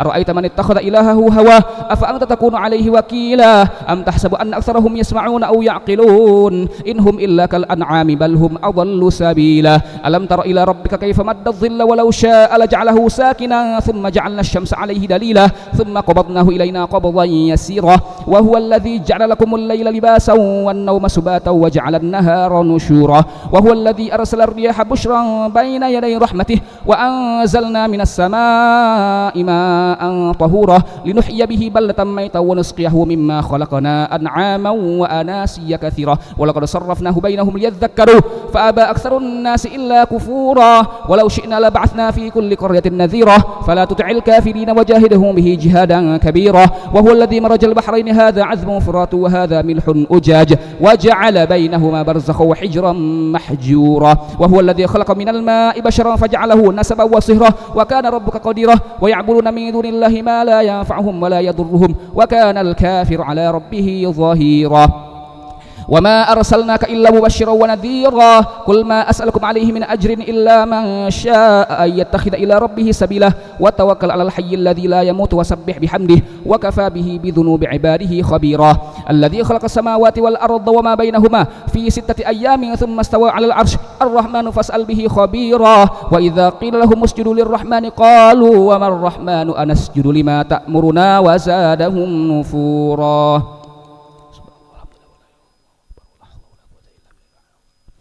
تبارك الذي جعل في السماء بروجا وجعل فيها سراجا وقمرا منيرا وهو الذي جعل الليل والنهار خلفة لمن أراد أن يذكر أو أراد شكورا وعباد الرحمن الذين يمشون على الأرض هونا وإذا خاطبهم الجاهلون قالوا سلاما والذين يبيتون لربهم سجدا وقياما والذين يقولون ربنا اصرف عنا عذاب جهنم إن عذابها كان غراما إنها ساءت مستقرا ومقاما والذين إذا أنفقوا لم يسرفوا ولم يقتروا وكان بين ذلك قواما والذين لا يدعون مع الله إلها آخر ولا يقتلون النفس التي حرم الله إلا بالحق ولا يزنون ومن يفعل ذلك يلقى أثاما يضاعف له العذاب يوم القيامة ويخلد فيه مهانا إلا من تاب وآمن وعمل عملا صالحا فأولئك يبدل الله سيئاتهم حسنات وكان الله غفورا رحيما وما تاب وعمل صالحا فإنه يتوب إلى الله متابا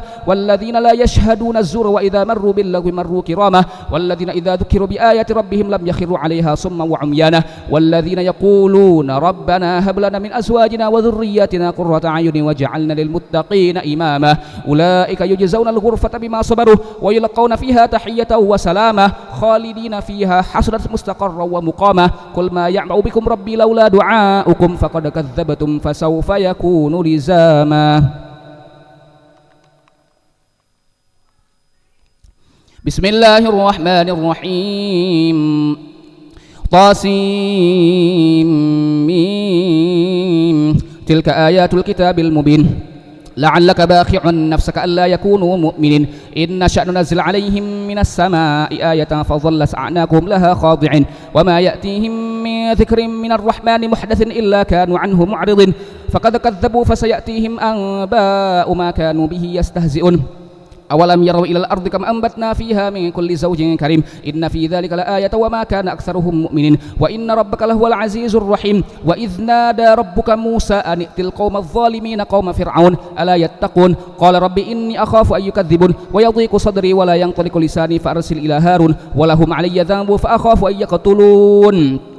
علي ذنب فأخاف أن يقتلون قال كلا فاذهبا بآياتنا إنا معكم مستمعون فأتيا فرعون فقولا إنا رسول رب العالمين أن أرسل معنا بني إسرائيل قال ألم نربك فينا وليدا ولبثت فينا من عمرك سنين وفعلت فعلتك التي فعلت وأنت من الكافرين قال فعلتها إذا وأنا من الضالين ففررت منكم لما خفتكم فوهب لي ربي حكما وجعلني من المرسلين وتلك نعمة تمنها علي أن عبدت بني إسرائيل قال فرعون وما رب العالمين قال رب السماوات والأرض وما بينهما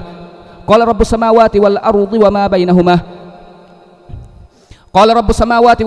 وما بينهما إن كنتم موقنين قال لمن حوله ألا تستمعون قال ربكم ورب آبائكم الأولين قال إن رسولكم الذي أرسل إليكم لمجنون قال رب المشرق والمغرب وما بينهما إن كنتم تعقلون قال لئن اتخذت إلها غيري لأجعلنك من المسجونين قال أولو جئتك بشيء مبين قال فأت به إن كنت من الصادقين فألقى عصاه فإذا هي ثعبان مبين ونزع يده فإذا هي بيضاء للناظرين قال للملأ حوله إن هذا لساحر عليم يريد أن يخرجكم من أرضكم بسحره فماذا تأمرون قالوا أرجه وأخاه وابعث في المدائن حاشرين يأتوك بكل سحار عليم فجمع السحرة لميقات يوم معلوم وقيل للناس هل أنتم مجتمعون لعلنا نتبع السحرة إن كانوا هم الغالبين فلما جاء السحرة قالوا لفرعون أئن لنا لأجرا إن كنا نحن الغالبين قال نعم وإنكم إذا لمن المقربين قال لهم موسى ألقوا ما أنتم ملقون فألقوا حبالهم وعصيهم وقالوا بعزة فرعون إنا لنحن الغالبون قال نعم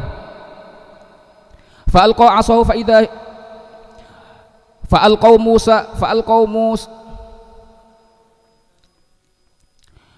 لعلنا نتبع السحرة إن كانوا هم الغالبين فلما جاء السحرة قالوا لفرعون أئن لنا لأجرا إن كنا نحن الغالبين قال نعم وإنكم إذا لمن المقربين قال لهم موسى ألقوا ما أنتم ملقون فألقوا حبالهم وعصيهم وقالوا بعزة فرعون إنا لنحن الغالبون فألقى موسى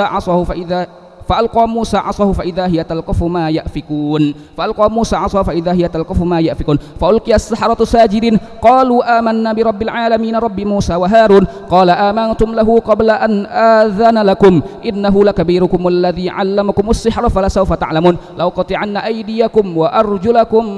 من خلاف ولأصلبنكم أجمعين قالوا لا ضير إنا إلى ربنا منقلبون إنا نطمع أن يغفر لنا ربنا خطايانا أن كنا أول المؤمنين وأوحينا إلى موسى أن أسر بعبادي إنكم متبعون فأرسل فرعون في المدائن حاشرين إن هؤلاء لشرذمة قليلون وإنهم لنا لغائظون وإنا لجميع حاذرون فأخرجناهم من جنات وعيون وكنوز ومقام كريم كذلك وأورثناها بني إسرائيل فأتبعوهم مشرقين فلما تراءى الجمعان قال أصحاب موسى إنا لمدركون قال كلا إن معي ربي سيهدين فأوحينا إلى موسى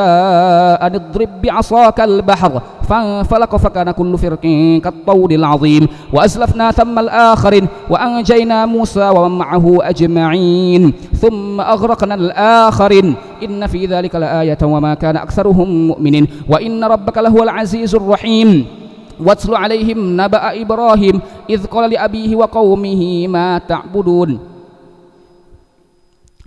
لأبيه وقومه ما تعبدون قالوا نعبد أصناما فنظل لها عاكفين قال هل يسمعونكم إذ تدعون أو ينفعونكم أو يضرون قالوا بل وجدنا آباءنا كذلك يفعلون قال أفرأيتم ما كنتم تعبدون أنتم وآباؤكم الأقدمون فإنهم عدو لي إلا رب العالمين الذي خلقني فهو يهدين والذي هو يطعمني ويسقين وإذا مرضت فهو يشفين والذي يميتني ثم يحيين والذي أطمع أن يغفر لي خطيئتي يوم الدين رب هب لي حكما وألحقني بالصالحين واجعل لي لسان صدق في الآخرين واجعلني من ورثة جنة النعيم واغفر لأبي إنه كان من الضالين ولا تخزني يوم يبعثون يوم لا ينفع مال ولا بنون إلا من أتى الله بقلب سليم وأزلفت الجنة للمتقين وبرزت الجحيم للغاوين وقيل لهم أينما كنتم تعبدون من دون الله هل ينصرونكم أو ينتصرون فكبكبوا فيها هم والغاوون وجنود إبليس أجمعون قالوا وهم فيها يختصمون تالله إن كنا لفي ضلال مبين إذ نسويكم برب العالمين وما أضلنا إلا المجرمون فما لنا من شافع ولا صديق حميم فلو أن لنا كرة فنكون من المؤمنين إن في ذلك لآية وما كان أكثرهم مؤمنين وإن ربك لهو العزيز الرحيم كذبت قوم نوح المرسلين إذ قال لهم أخوهم نوح ألا تتقون إني لكم رسول أمين فاتقوا الله وأطيعون وما أسألكم عليه من أجر إن أجري إلا على رب العالمين فاتقوا الله وأطيعون قالوا أنؤمن لك واتبعك الأرذلون قال وما علمي بما كانوا يعملون إن حسابهم إلا على ربي لو تشعرون وما أنا بطارد المؤمنين إن أنا إلا نذير مبين قالوا لئن لم تنته يا نوح لتكونن من المرجومين قال رب إن قومي كذبون فافتح بيني وبينهم فتحا ونجني ومن معي من المؤمنين فأنجيناه ومن معه في الفلك المشحون ثم أغرقنا بعد الباقين إن في ذلك لآية وما كان أكثرهم مؤمنين وإن ربك لهو العزيز الرحيم كذبت عاد المرسلين إذ قال لهم أخوهم هود ألا تتقون إني لكم رسول أمين فاتقوا الله وأطيعون وما أسألكم عليه من أجر إن أجري إلا على رب العالمين أتبنون بكل ريع آية تعبثون وتتخذون مصانع لعلكم تخلدون وإذا بطشتم جبارين فاتقوا الله وأطيعون واتقوا الذي أمدكم بما تعملون أمدكم بأنعام وبنين واتقوا الذي أمدكم بما تعلمون أمدكم بأنعام وبنين وجنات وعيون إني أخاف عليكم عذاب يوم عظيم قالوا سواء علينا أوعظت أم لم تكن من الواعظين إن هذا إلا خلق الأولين وما نحن بمعذبين فكذبوا فأهلكناهم إن في ذلك لآية وما كان أكثرهم مؤمنين وإن ربك لهو العزيز الرحيم كذبت ثمود المرسلين إذ قال لهم أخوهم صالح ألا تتقون إني لكم رسول أمين فاتقوا الله وأطيعون وما أسألكم عليه من أجر إن أجري إلا على رب العالمين أتتركون فيما هاهنا آمن في جنات وعيون وزروع ونخل طلعها هضيم وتنحتون من الجبال بيوتا فارهين فاتقوا الله وأطيعون ولا تطيعوا أمر المسرفين الذين يفسدون في الأرض ولا يصلحون قالوا إنما أنت من المسحرين ما أنت إلا بشر مثلنا فأت بآية إن كنت من الصادقين قال هذه ناقة لها شرب ولكم شرب يوم معلوم ولا تمسوها بسوء فيأخذكم عذاب يوم عظيم فعقروها فأصبحوا نادمين فأخذهم العذاب إن في ذلك لآية وما كان أكثرهم مؤمنين وإن ربك لهو العزيز الرحيم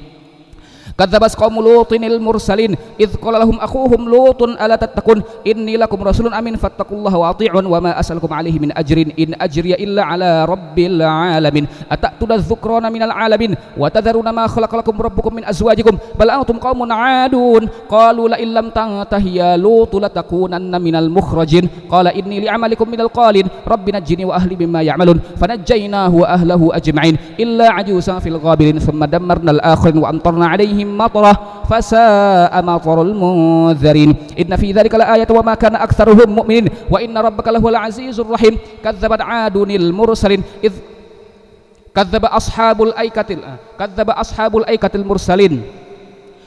ashabul aikatil mursalin idz qala lahum syu'aibun ala tattaqun inni lakum rasulun amin fattaqullaha wa ati'un wa ma as'alukum alaihi min ajrin in ajriya illa ala rabbil alamin awful kayla wa la takunu minal mukhsirin wazinu bil qistasil mustaqim wa la tabkhasun nasa asya'ahum wa la ta'thaw fil ardi mufsidin wattaqul ladzi khalaqakum wal jibillatal awwalin qalu innama anta minal musahharin wa ma anta illa basyarum mithluna wa inna dhunnuka laminal kadhibin fasqit alaina kisafan minas samaa'i in kunta minas sadiqin qala rabbi a'lamu bima ta'malun fakadzabu fa akhadhahum 'adzabu yawmidh dhullah innahu kana 'adzaba yawmin 'adzim inna fi dhalika laayatan wa ma kana aktsaruhum mu'minin wa inna rabbaka lahuwal 'azizur rahim wa innahu latanzilu rabbil 'alamin nazala bihi ruhul amin ala qalbika litakuna minal munzirin bilisanin arabiyyin mubin wa innahu lafi zubril awwalin awalam yakun lahum ayatan ay ya'lamahu ulama'u bani Israil walau nazzalnahu ala ba'dil a'jamin faqra'ahu alaihim ma kanu bihi mu'minin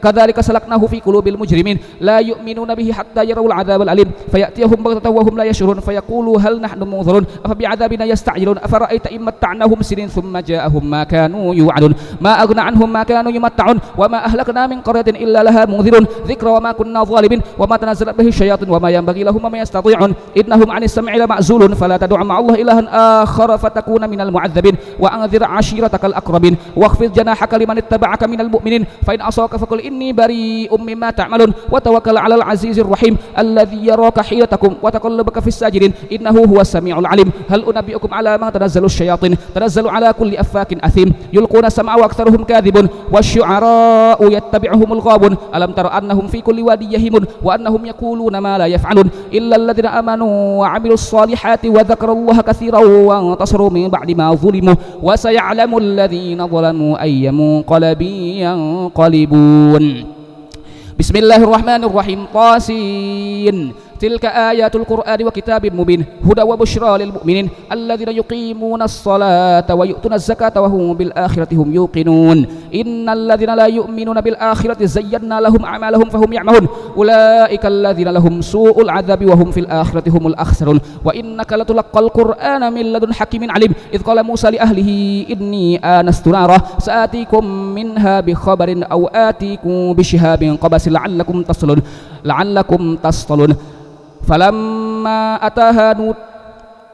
فلما جاءها نودي أن بورك من في النار ومن حولها وسبحان الله رب العالمين يا موسى إنه أنا الله العزيز الحكيم والق عصاك فلما رآها تهتز كأنها جان ولا مدبر ولم يعقب يا موسى لا تخف إني لا يخاف لدي المرسلون إلا من ظلم ثم بدل حسنا بعد سوء فإني غفور رحيم وأدخل يدك في جيبك تخرج بيضاء من غير سوء في 9 آيات إلى فرعون وقومه إنهم كانوا قوما فاسقين فلما جاءتهم آياتنا مبصرة قالوا هذا سحر مبين وجحدوا بها واستيقنتها أنفسهم ظلما وعلوا فانظر كيف كان عاقبة المفسدين ولقد آتينا داود وسليمان علما وقال الحمد لله الذي فضلنا على كثير من عباده المؤمنين وورث سليمان داود وقال يا أيها الناس علمنا منطق الطير وأوتينا من كل شيء إن هذا لهو الفضل المبين وحشر لسليمان جنوده من الجن والإنس والطير فهم يوزعون حتى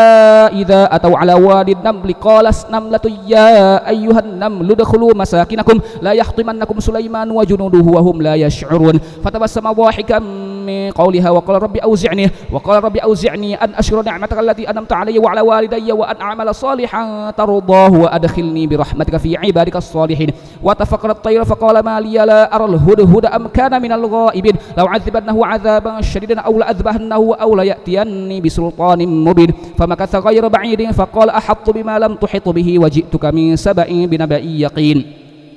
إني وجدت امرأة تملكهم وأوتيت من كل شيء ولها عرش عظيم وجدتها وقومها يسجدون للشمس من دون الله وزين لهم الشيطان أعمالهم فصدهم عن السبيل فهم لا يهتدون ألا يسجدوا لله الذي يخرج الخبأ في السماوات والأرض ويعلم ما تخفون وما تعلنون الله لا إله إلا هو رب العرش العظيم قال سننظر أصدقت أم كنت من الكاذبين اذهب بكتابي هذا فألقه إليهم ثم تول عنهم فانظر ماذا يرجعون قال يا أيها الملو إني ألقي إلي كتاب كريم إنه من سليمان وإنه بسم الله الرحمن الرحيم ألا تعلوا علي وأتوني مسلمين قال يا أيها الملأ أفتوني في أمري ما كنت قاطعة أمرا حتى تشهدون قالوا نحن أولو قوة وأولو بأس شديد والأمر إليك فانظري ماذا تأمرين قالت إن الملوك إذا دخلوا قرية أفسدوها وجعلوا عزة أهلها أذلة وكذلك يفعلون وإني مرسلة إليهم بهدية فناظرة بما يرجع المرسلون فلما جاء سليمان قال أتمدونني بمال فما آتاني الله خير مما آتاكم بل أنتم بهديتكم تفرحون ارجع إليهم فلنأتينهم بجنود لا قبل لهم بها ولنخرجنهم منها أذلة وهم صاغرون قال يا أيها الملأ أيكم يأتيني بعرشها قبل أن يأتوني مسلمين قال عفريت من الجن أنا آتك به قبل أن تقوم من مقامك وإني عليه لقوي أمين قال الذي عنده علم من الكتاب أنا آتيك به قبل أن يرتد إليك طرفك فلما رآه مستقرا عنده قال هذا من فضل ربي ليبلوني أأشكر أم أكفر ومن شكر فإنما يشكر لنفسه ومن كفر فإن ربي غني كريم قال نكر لها عرشها ننظر أتهتدي أم تكون من الذين لا يهتدون فلما جاء قيل أهكذا عرشك قالت كأنه هو وأوتينا العلم من قبلها وكنا مسلمين وصدها ما كانت تعبد من دون الله إنها كانت من قوم كافرين قيل لها ادخل الصرح فلما رأته حسبته لجة وكشفت عن ساقيها قال إنه صرح ممرد من قوارير قالت رب إني ظلمت نفسي وأسلمت مع سليمان لله رب العالمين ولقد أرسلنا إلى ثمود أخاهم صالحا أن اعبدوا الله فإذا هم فريقان يختصمون قال يا قوم لم تستعجلون بالسيئة قبل الحسنة لولا تستغفرون الله لعلكم ترحمون قالوا اطيرنا بك وبمن معك قال إنما طائرهم عند الله بل أنتم قوم تفتنون قالوا اطيرنا بك وبمن معك قال طائركم عند الله بل أنتم قوم تفتنون وكان في المدينة 9 رهط يفسدون في الأرض ولا يصلحون قالوا تقاسموا بالله لنبيتنه وأهله ثم لنقولن لوليه ما شهدنا مهلك أهله وإنا لصادقون ومكروا مكرا ومكرنا مكرا وهم لا يشعرون فانظر كيف كان عاقبة مكرهم أن دمرناهم وقومهم أجمعين فتلك بيوتهم خاوية بما ظلموا إن في ذلك لآية لقوم يعلمون وأنجينا الذين آمنوا وكانوا يتقون ولوطا إذ قال لقومه أتأتون الفاحشة وأنتم تبصرون أئنكم لتأتون الرجال شهوة من دون النساء بل أنتم قوم تجهلون فما كان جواب قومه إلا أن قالوا أخرجوا آل لوط من قريتكم إنهم أناس يتطهرون فأنجيناه وأهله إلا امرأته قدرناها من الغابرين وأمطرنا عليهم مطرة فساء مطر المنذرين قل الحمد لله وسلام على عباده الذين اصطفى الله خير عما يشركون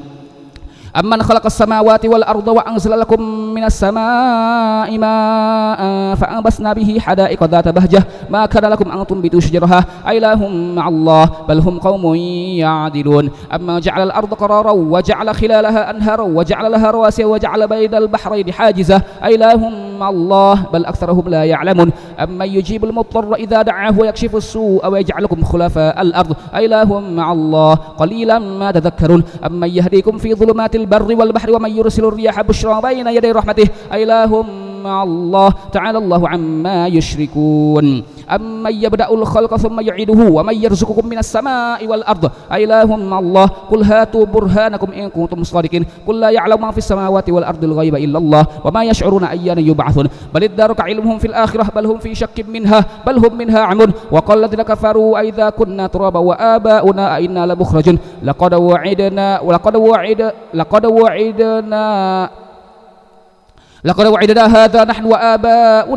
وعدنا هذا نحن وآباؤنا من قبل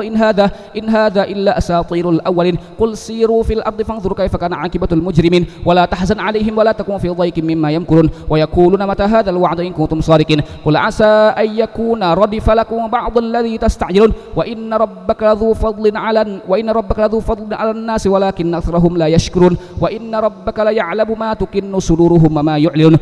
wa inna rabbaka la ya'lamu ma tukinnu suduruhum wa ma yu'linun wa ma min ghaibatin fis sama'i wal ardi illa fi kitabim mubin inna hadzal qur'ana yaqussu ala bani israila aktsara alladhi hum fihi yakhtalifun wa innahu lahudan wa rahmatun lil mu'minin inna rabbaka yaqdi bainahum bihukmihi wa huwal azizul alim fatawakkal 'ala Allah innaka 'alal haqqil mubin innaka la tusmi'ul mauta wa la tusmi'us summa ad-du'a idza wallaw mudbirin wa ma anta bihadil 'umyi an dhalalatihim in tusmi'u illa man yu'minu bi ayatina fahum muslimun wa idza waqa'al qawlu 'alaihim akhrajna lahum dabbatan minal ardi tukallimuhum anna an-nasa kanu bi ayatina la yuqinun wa yawma nahsyuru min kulli ummatin fawjan mimman yukadzibu bi ayatina fahum yuz'un hatta idza ja'u qala akadzabtum bi ayati wa lam tuhitu biha 'ilman amma dza kuntum ta'malun wa waqa'al qawlu 'alaihim bima zalamu fahum la yantiqun alam yarau anna ja'alna al-layla liyaskunu fihi wan-nahara mubsira inna fi dzalika laayatin liqaumin yu'minun wa yawma yunfakhu fis-suri fafazi'a man fis samawati wa fil ardi illa ma syaa Allah wa kullun atawhu dakhirin wa taral jibala tahsabuha jamidatan wa hiya tamurru marra sahab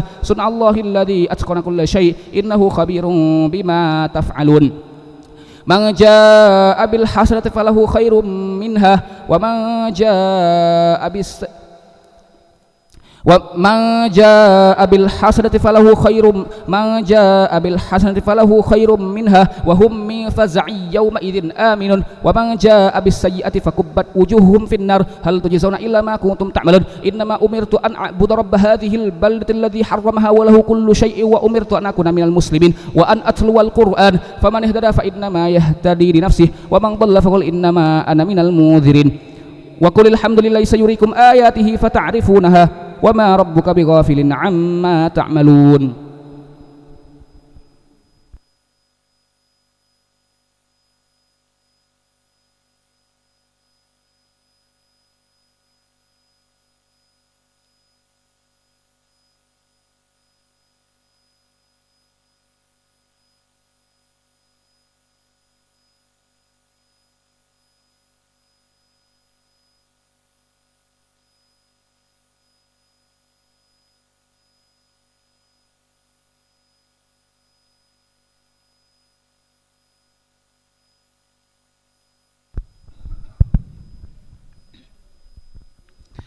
بسم الله الرحمن الرحيم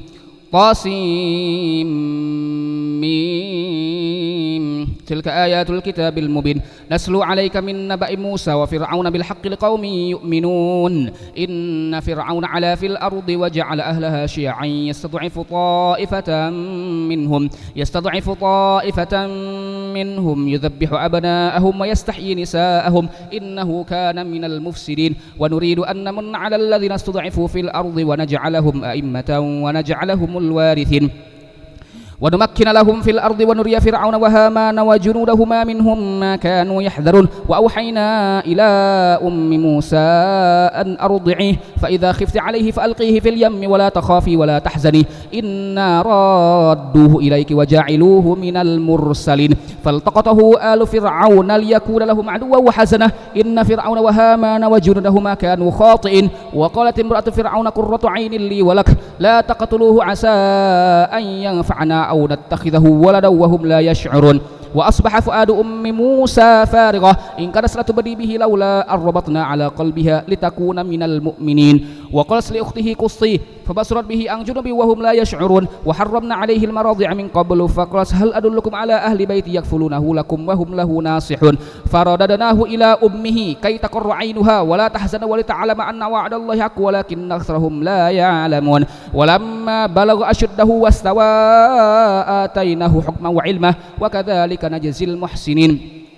ودخل المدينة على حين غفلة من أهلها فوجد فيها رجلين يقتتلان هذا من شيعته وهذا من عدوه فاستغاثه الذي من شيعته على الذي من عدوه فوكزه موسى فقضى عليه قال هذا من عمل الشيطان إنه عدو مضل مبين قال رب إني ظلمت نفسي فاغفر لي فغفر له إنه هو الغفور الرحيم قال رب بما أنعمت علي فلن أكون ظهيرا للمجرمين فأصبح في المدينة خائفا يترقب فإذا الذي استنصره بالأمس يستصرخه قال له موسى إنك لغوي مبين فلما أن أراد أن يبطش بالذي هو عدو لهما قال يا موسى أتريد أن تقتلني كما قتلت نفسا بالأمس إن تريد إلا أن تكون جبارا في الأرض وما تريد أن تكون من المصلحين وجاء رجل من أقصى المدينة يسعى قال يا موسى إن الملأ يأتمرون بك ليقتلوك فاخرج إني لك من الناصحين فخرج منها خائفا يترقب قال رب نجني من القوم الظالمين ولما توجه تلقاء مدين قال عسى ربي أن يهديني سواء السبيل ولما ورد ماء مدين وجد عليه أمة من الناس يسقون ووجد من دونهم امرأتين تذودان قال ما خطبكما قالتا لا نسقي حتى يصدر الرعاء وأبونا شيخ كبير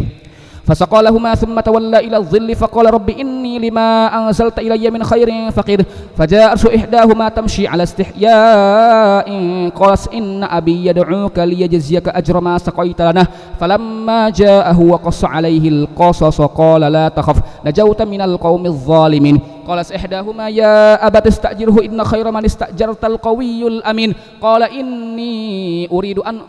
إني أريد أن أنكحك إحدى ابنتي هاتين على أن تأجرني 8 حجج فإن أتممت 10 فمن عندك وما أريد أن أشق عليك ستجدني إن شاء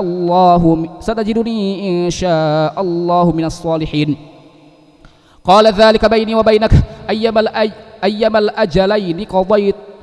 قال ذلك بيني وبينك أيما الأجلين قضيت فلا عدوان علي والله على ما نقول وكيل فلما قضى موسى الأجل وسار بأهله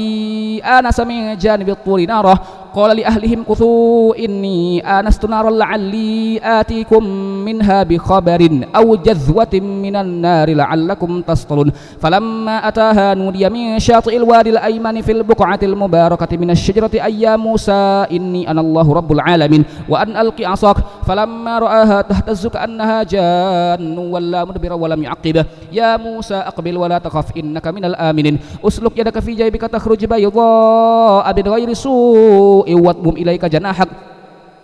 واضمم إليك جناحك من الرهب فذلك برهانان من ربك إلى فرعون وملئه إنهم كانوا قوما فاسقين قال رب إني قتلت منهم نفسا فأخاف أن يقتلون وأخي هارون هو أفصح مني لسانا فأرسله معي يرد أن يصدقني إني أخاف أن يكذبون قال سنشد عضدك بأخيك ونجعل لكما سلطانا فلا يصلون إليكما بآياتنا أنتما ومن اتبعكما الغالبون فلما جاءهم موسى بآياتنا بينات قالوا ما هذا إلا سحر مفتر وما سمعنا بهذا في آبائنا الأولين وقال موسى ربي أعلم بمن جاء بالهدى من عنده وما تكون له عاقبة الدار إنه لا يفلح الظالمون وقال فرعون يا أيها الملأ ما علمت لكم من إله غيري فأوقد لي يا هامان على الطين فاجعل لي صرحا لعلي أطلع إلى إله موسى وإني لأظنه من الكاذبين واستكبر هو وجنوده في الأرض بغير الحق وظنوا أنهم إلينا لا يرجعون فأخذناه وجنوده فنبذناهم في اليم فانظر كيف كان عاقبة الظالمين وجعلناهم أئمة يدعون إلى النار ويوم القيامة لا ينصرون وأتبعناهم في هذه الدنيا لعنة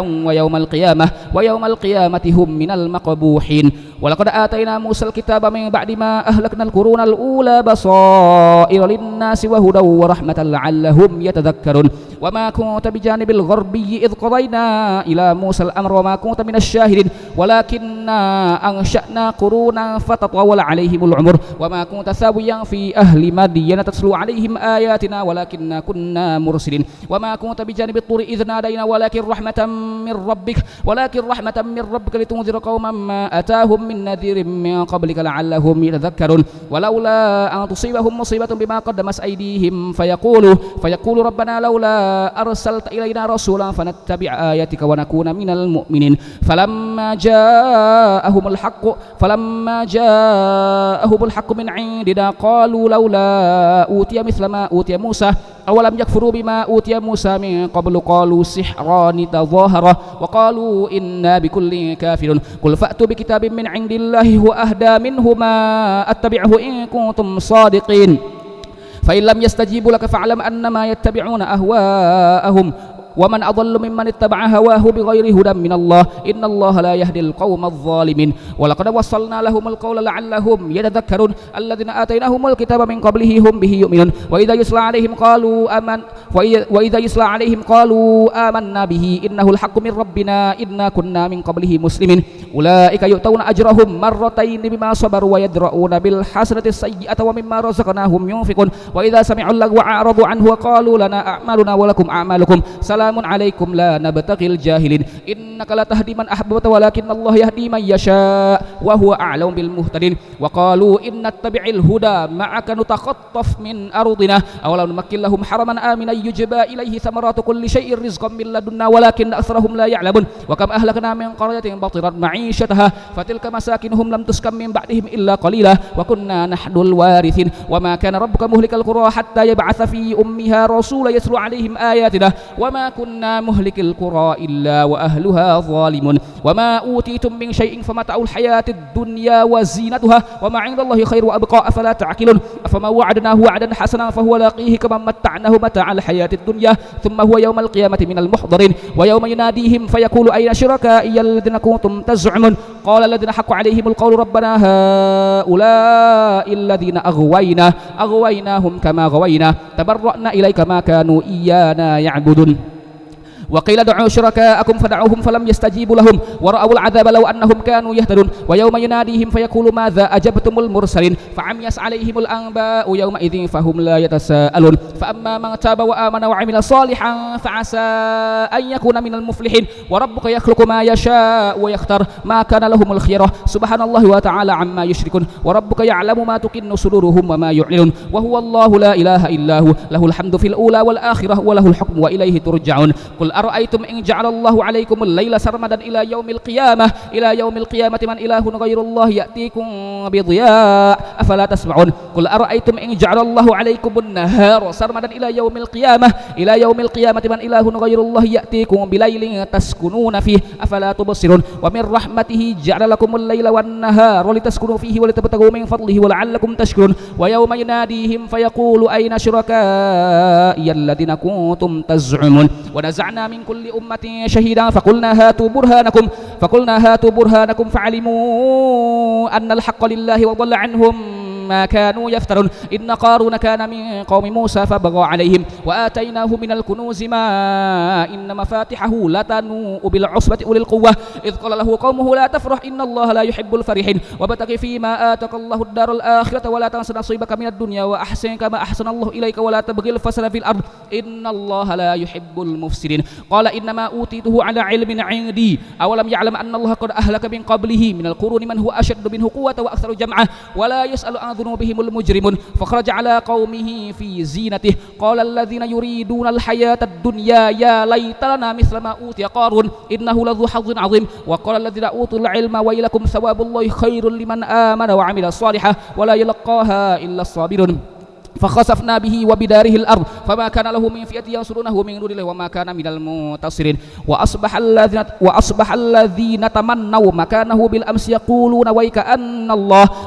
الله يبسط الرزق لمن يشاء من عباده ويقدر لولا أمن الله علينا لخسف بنا ويكأنه لا يفلح الكافرون تلك الدار الآخرة نجعلها للذين لا يريدون علوا في الأرض ولا فسادا والعاقبة للمتقين من جاء بالحسنة فله خير منها ومن جاء بالسيئة فلا يجزى الذين عملوا السيئات إلا ما كانوا يعملون إن الذي فرض عليك القرآن لرادك إلى معاد قل ربي أعلم من جاء بالهدى ومن هو في ضلال مبين وما كنت ترجو أن يلقى إليك الكتاب إلا رحمة من ربك فلا تكونن ظهيرا للكافرين ولا يصدنك عن آيات الله بعد إذ أنزلت إليك وادع إلى ربك ولا تكونن من المشركين ولا تدع مع الله إلها آخر لا إله إلا هو كل شيء هالك إلا وجهه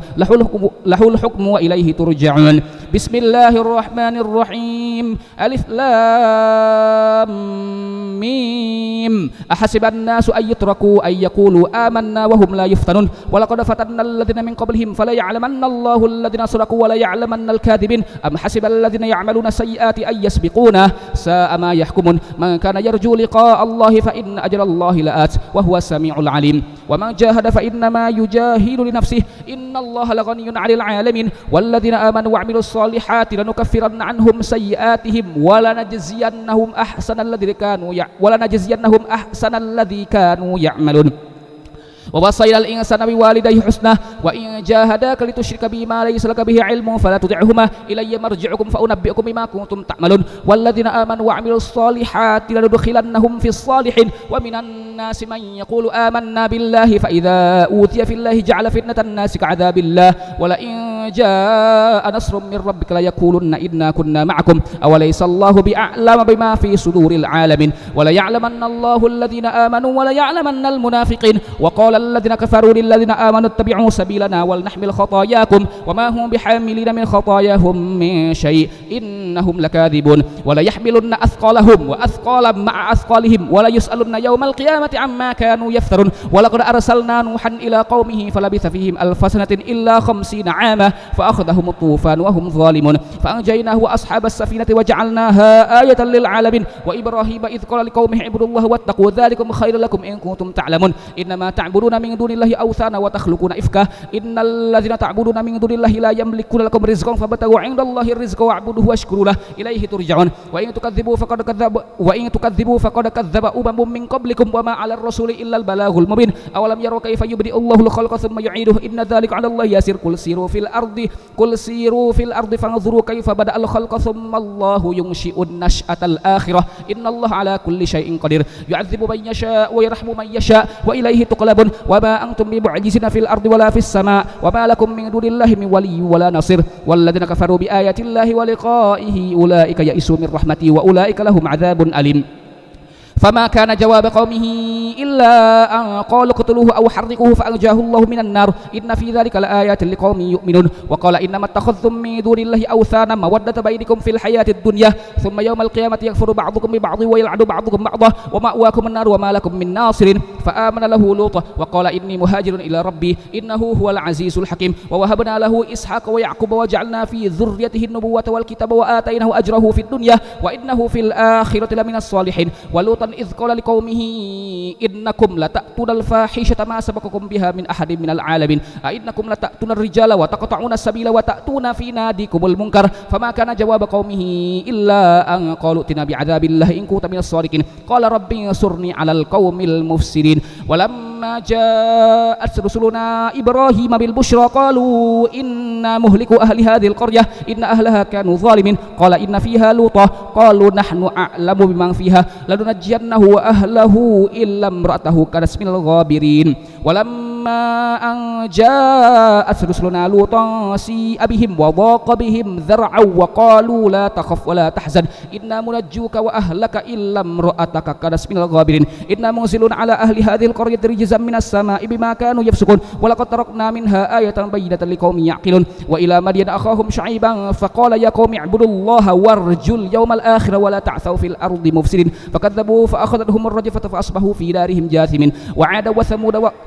وثمود وقد تبين لكم من مساكنهم وزين لهم الشيطان أعمالهم فصدهم عن السبيل